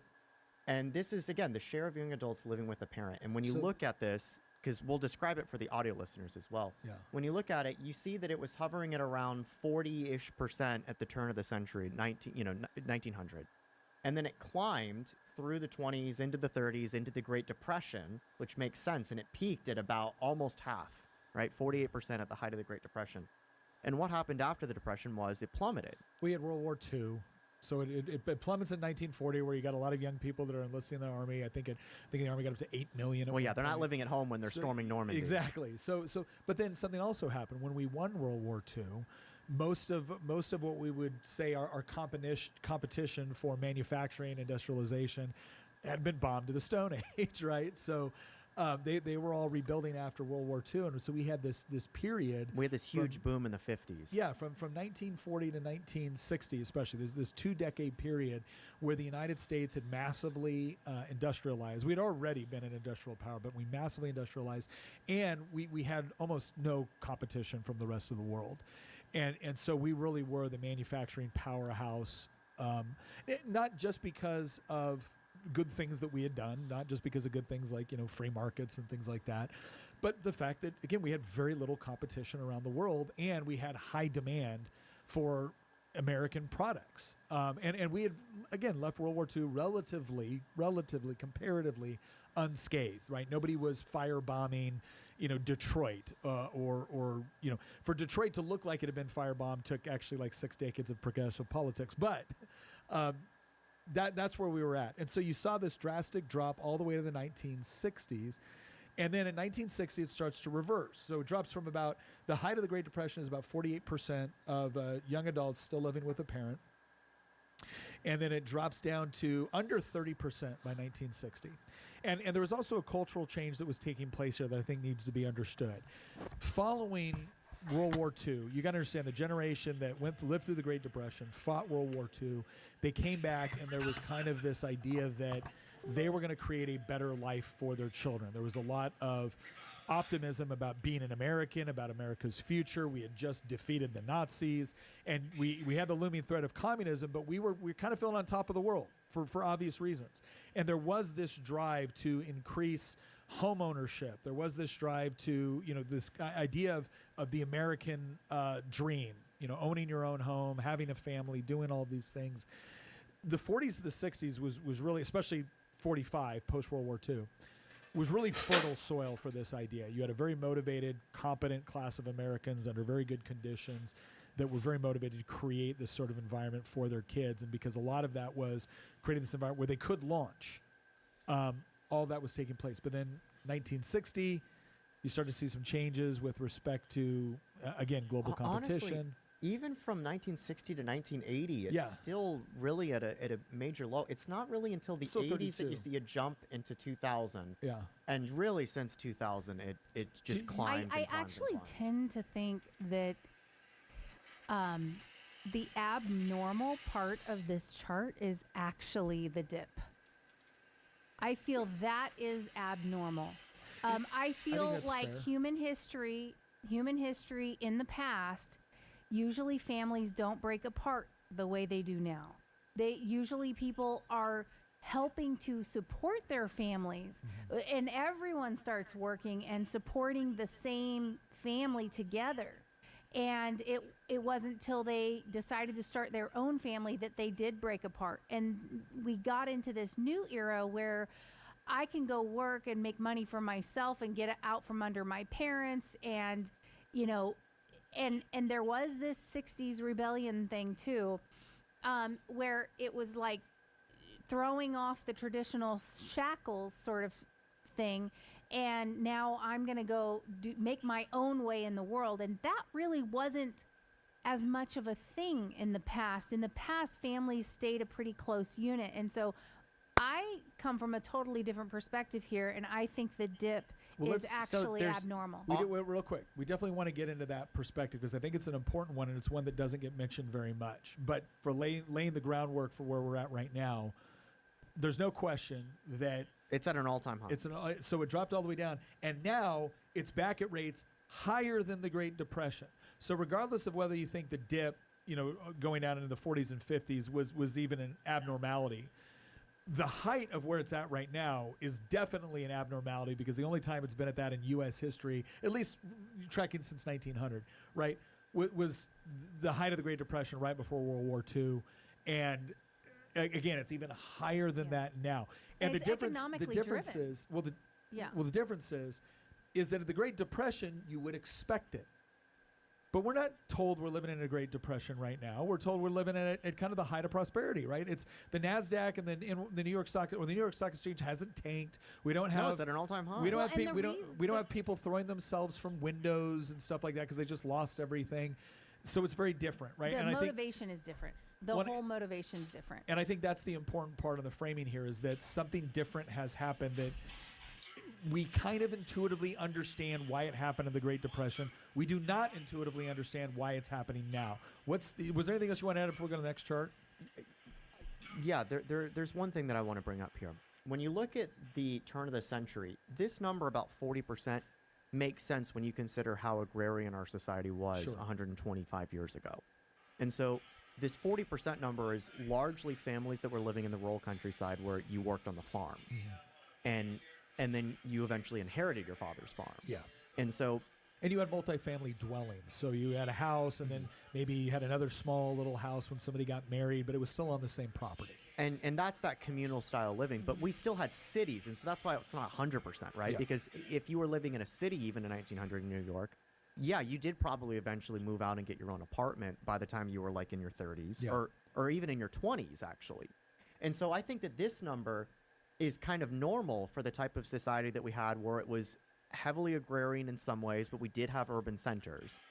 And then the abnormality is, as you brought up, that's the Great Depression. Yeah. And then the second abnormality, you could maybe argue, is this plummeting in the 50s all the way until 1960 when it bottomed out at, under 30%, really like 25%. Yeah. But the whole get up, we had industrialized. Graduate high school and then leave. Keep in mind, though, that we had industrialized. We didn't have this need for you to have 6 kids all working on the farm by 1960. I mean, we still have farms today, but we didn't need to have the type of child labor working in the fields, right, that we did in 1900. So you could argue that maybe this dropped lower than it normally would have, but I do think that this is not as abnormal as you might think when you consider the type of society that we had in the 1950s going into 1960. Now, what we have today, I think, is very abnormal. Yeah. We're not in a depression. We don't have a 25% unemployment rate. And there is no strong family unit now. That's one of the things that are driving it. So that's this first chart that's shocking. But if you want to find something that's crazy, I don't even have words for it. It's this second chart. This second chart is what convinced me to do this entire podcast. Okay, let's look at it.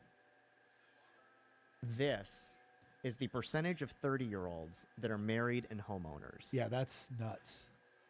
So again, you saw so this chart goes from 1950 And from 1950 to 1960, you had a slight elevation. So it was more likely for 30-year-olds, it was above 50%. Over for 30-year-olds 50%. to be both married and homeowners. And then in 60, you start to see a drop. And that drop continues to the 80s, and then it kind of solidifies a little bit.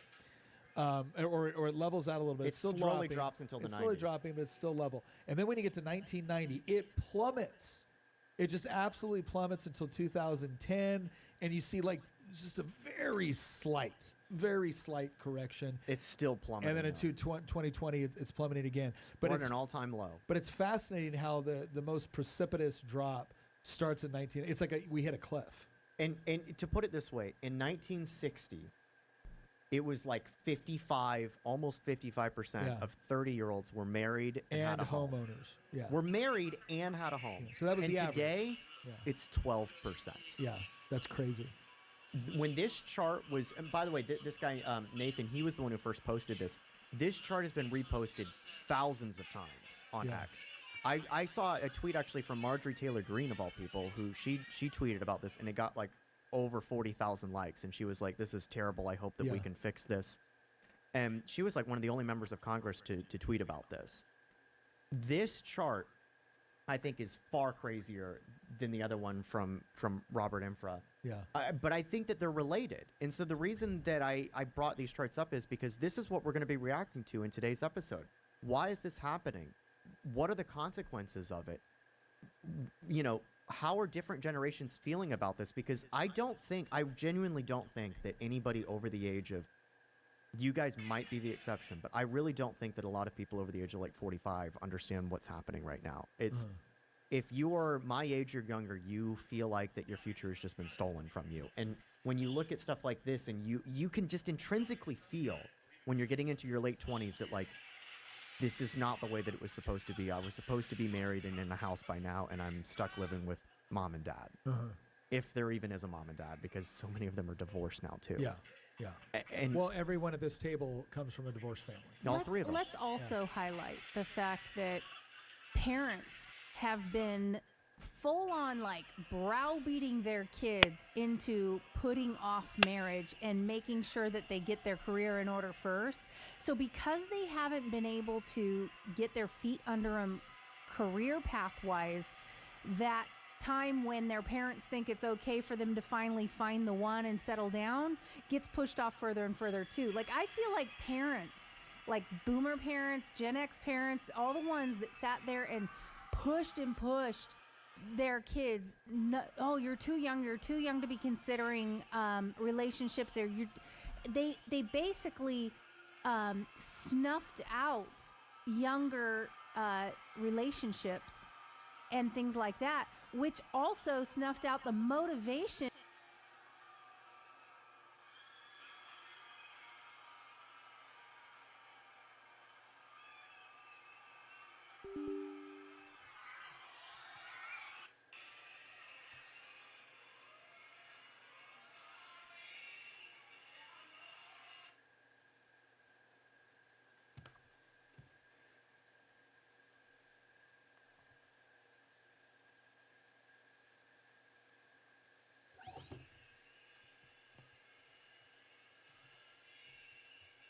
And pushed their kids, no, oh, you're too young to be considering relationships, or they basically snuffed out younger relationships and things like that, which also snuffed out the motivation for getting the career and the house and the stuff. So I think that parenting has put such a massive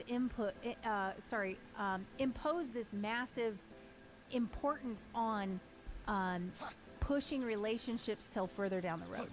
I don't disagree. I mean, as we look at this, so the framing of this is it cannot be denied that this is a crisis. More people living at home than since the Great Depression. The difference is we don't have the same sort of financial depression or circumstances that we had in the 30s. Follow me. At least not of the same variety. All right. The other thing too is families since 1990 has dropped off precipitously. We're now only 15% of the population that are 30. are married and homeowners. So obviously, you have people that are married, you have some people that are homeowners, but married and homeowners, that's what's dropped off from a height of around 51% in the 1950s. North of 50. Yeah, well, let's just say 51%, you know, a little bit higher. That was the average, right? In a way, that was the standard. Yeah. So to aspire to. So you have this again, you have this drop, and now we're kind of at the low rung where you have we're at a critical rate in the United States right now where only 15% of people 30 are married and homeowners, and you have the highest percentage, even higher than the Great Depression, of people under 30 or young people living at home. Okay. So from the perspective of the Zoomers, right, the people that are really, I mean, these are oldest Zoomer right now is what, low 20s? Like 27, 28. Okay. So oldest Zoomer is like 27, 28. So they're right here. They're right here in the midst of it. So they are old enough to have lived at a time where, you know, this was still, the American dream was still this idea that I graduated at 18, I go to college, I probably meet my spouse in college, we start our careers, and then by the time we're 30, we're definitely married in a house, and maybe even probably have a having a kid. Yeah. And it's just none not of that happening. has happened. No, not even close. Not even close. So what is their perspective on why, do you think? I think that they believe that their future's been stolen from them and that they can't do anything about it. They're kind of powerless, and so Why? they're kind of shutting down. Think about it from this way. It's almost like growing up, I felt this way, and I'm older. I'm 31. Yeah. And so, by the way, I did not meet this cut. Yeah.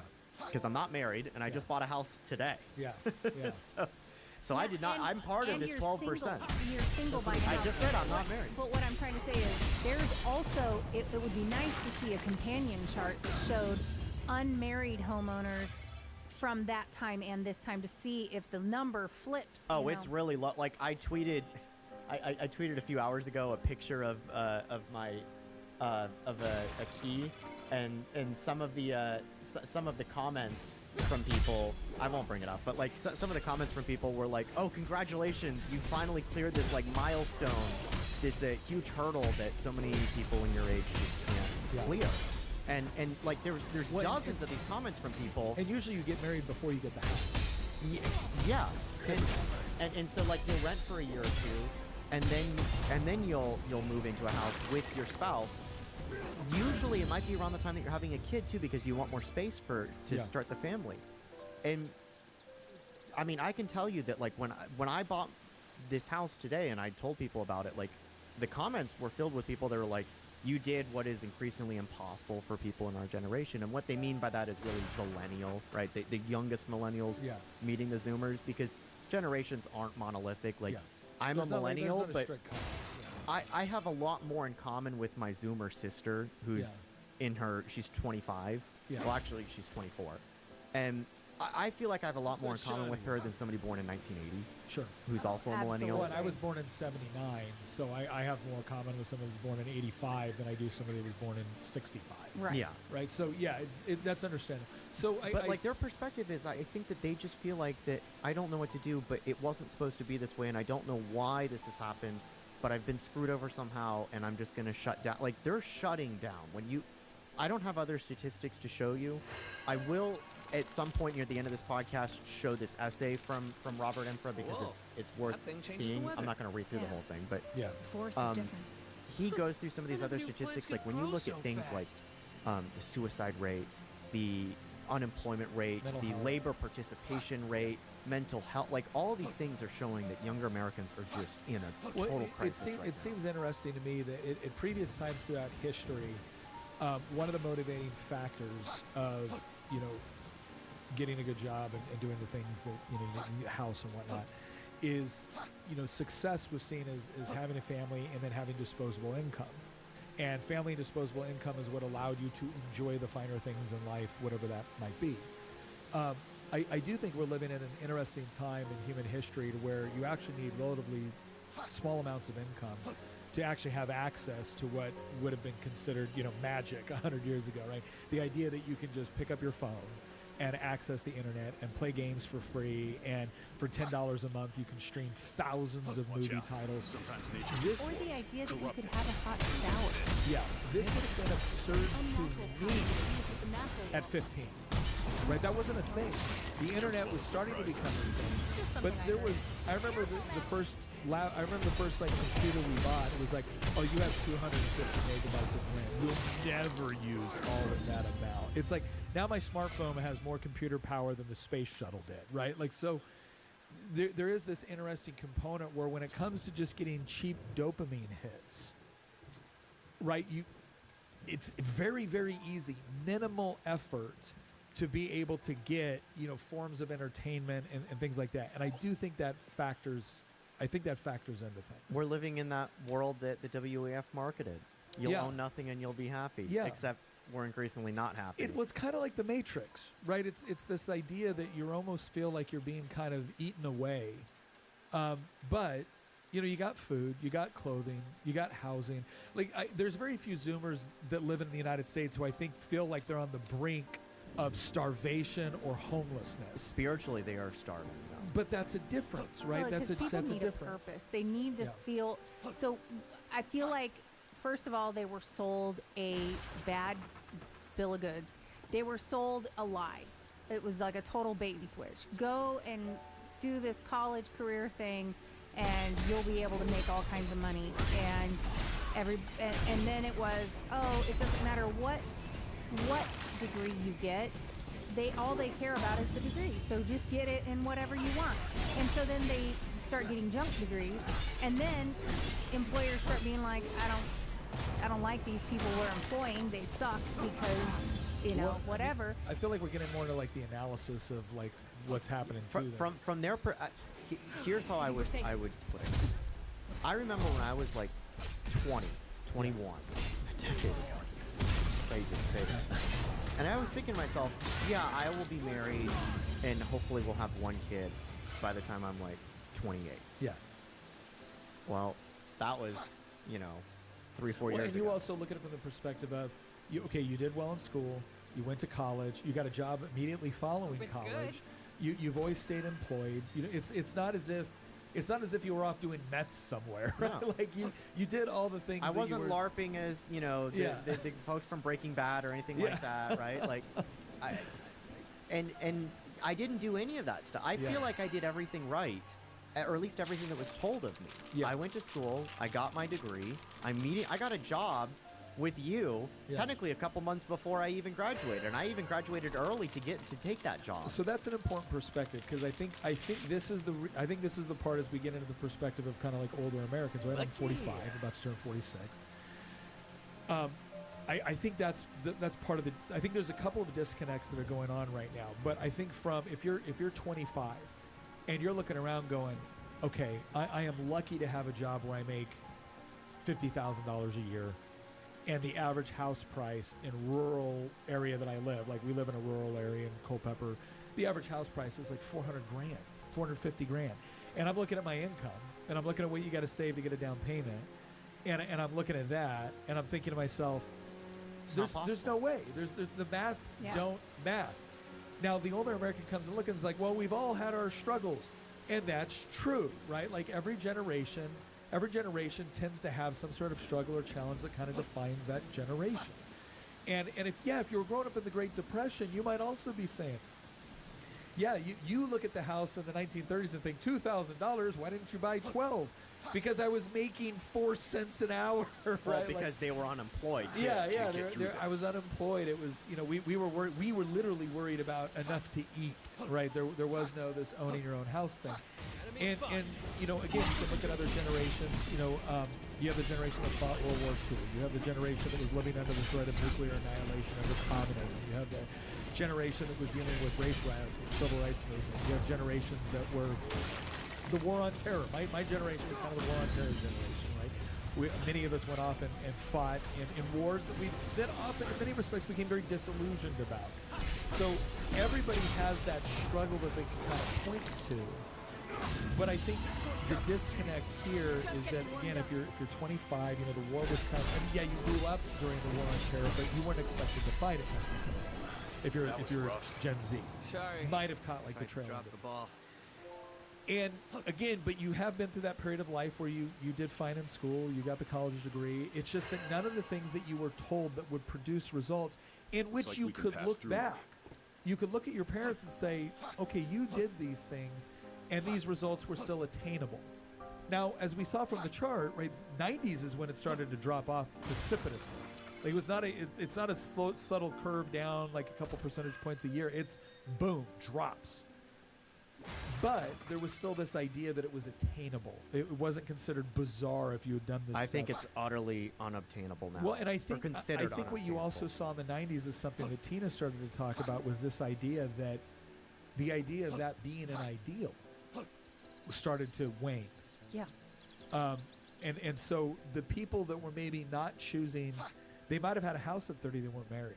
Right, and in part because you started to see different trends with the way that people looked at marriage. And people live together now They in a lived way together. they didn't before. Yeah, exactly. So there was things happening in the 90s where it wasn't that I couldn't buy a house because it was totally unaffordable. I wasn't buying it, or I wasn't getting married because, what's the point? If you get the milk for free, as they say, right?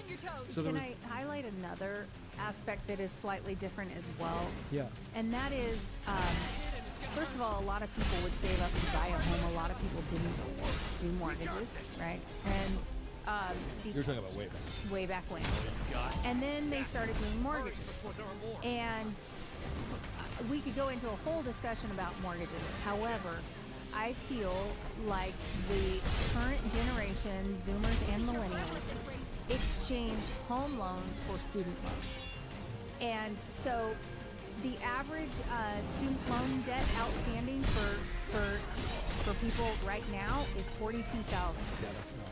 That's average. That's not including like the average for a graduate, like a master's degree, is $77,000. That's average. And the average for law school is $132, medical school $212. Yeah. Those are the That's like average. a mortgage for those higher degrees. So that's the thing is they have exchanged a secure form of credit, which is a house. Secured debt is you have collateral for it. For something actually unsecure, there is no collateral. And the rates are much different. The rates are much higher. And so you've got people paying a mortgage for their student loans, basically. And so it's not that they couldn't have maybe bought a house at some point. Sometimes it could be that they can't because they're already overextended with student debt.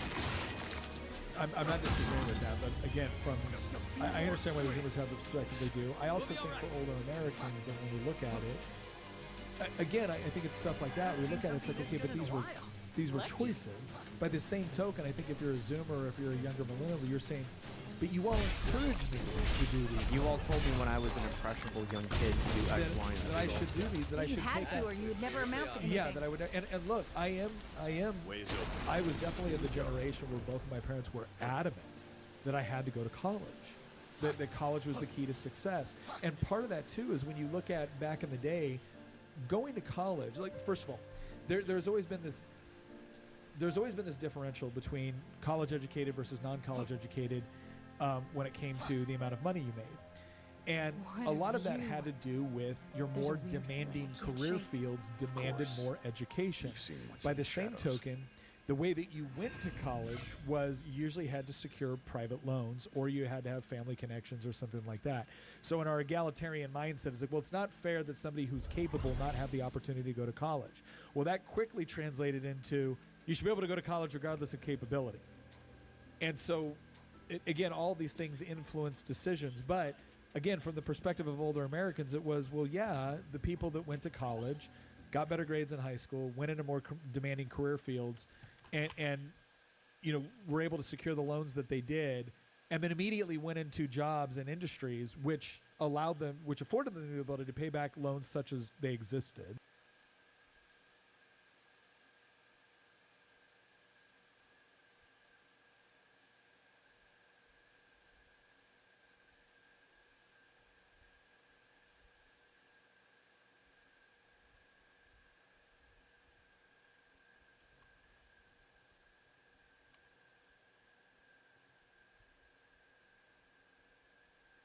made this barricade so that we can secure our front door, which I guess is a weird thing to do.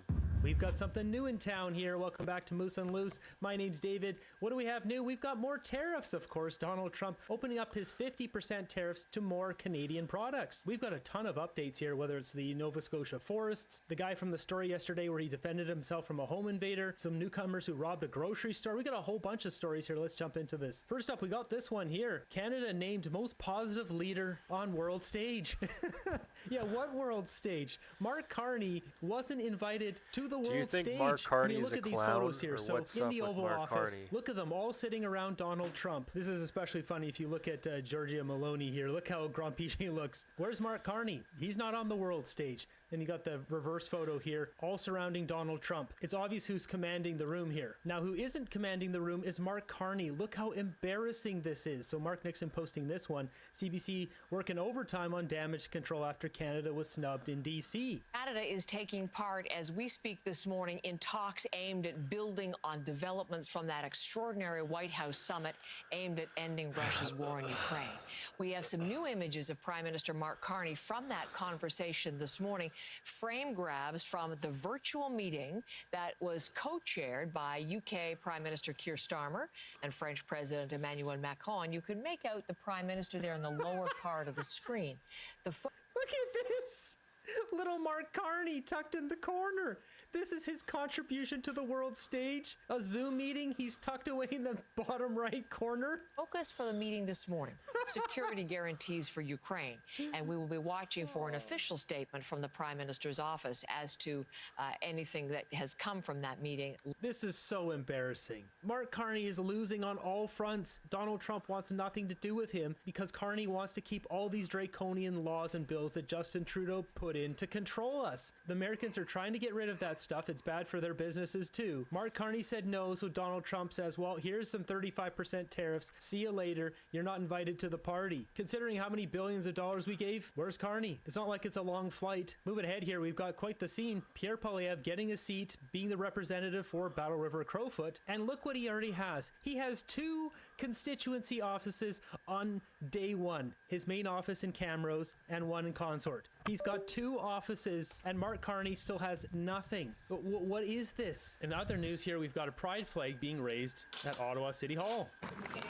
The flag is up as Capital Pride Week begins in Ottawa, a celebration of the 2S LGBT. This is ridiculous, guys. We should be celebrating and having Veterans Week, not Pride Week. Nobody cares what anyone's sexual orientation is. We don't care. It's time to celebrate people who actually stood up and fought for our country. How about we have National Firefighters Week? How about we have National Police Officers Week? National Truck Drivers Week? National Garbage Man Week? No one wants to be a garbage man. People do those jobs, and we need people to do those jobs. Oh my God, who the heck cares? In America, the president ordered all pride flags to be removed from federal buildings, home and abroad. City run by fools. Moving ahead, we've got Mark Carney's public safety minister back in the news here. Carney government planning to complete the Pew Pew buyback program by the end of next year. Says it's in the final stages of design and will be completed no later than the end of 2026, says Safety Minister Gary Yanisangari, as he warned hesitant provinces and law enforcement agencies it's their obligation to implement the law. This is not going forward. We're going to get rid of this government before this happens. At least I sure hope so. The longer this boondoggle goes on, the more bloated and expensive it'll become.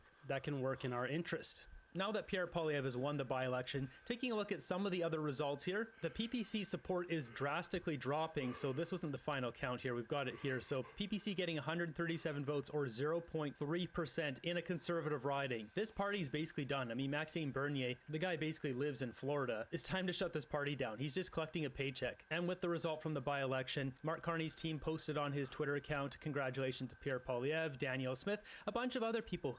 But who didn't? Fake conservative Tim Houston and fake conservative Doug Ford. No congratulations. They're not conservatives. Neither of them were an ally in the last federal election, so no surprises here. And speaking of Tim Houston, this forest fire glyphosate situation is just becoming stupider by the minute. There's recently a fire out in Halifax. Able to say the cause of the Suzy Lake fire under investigation.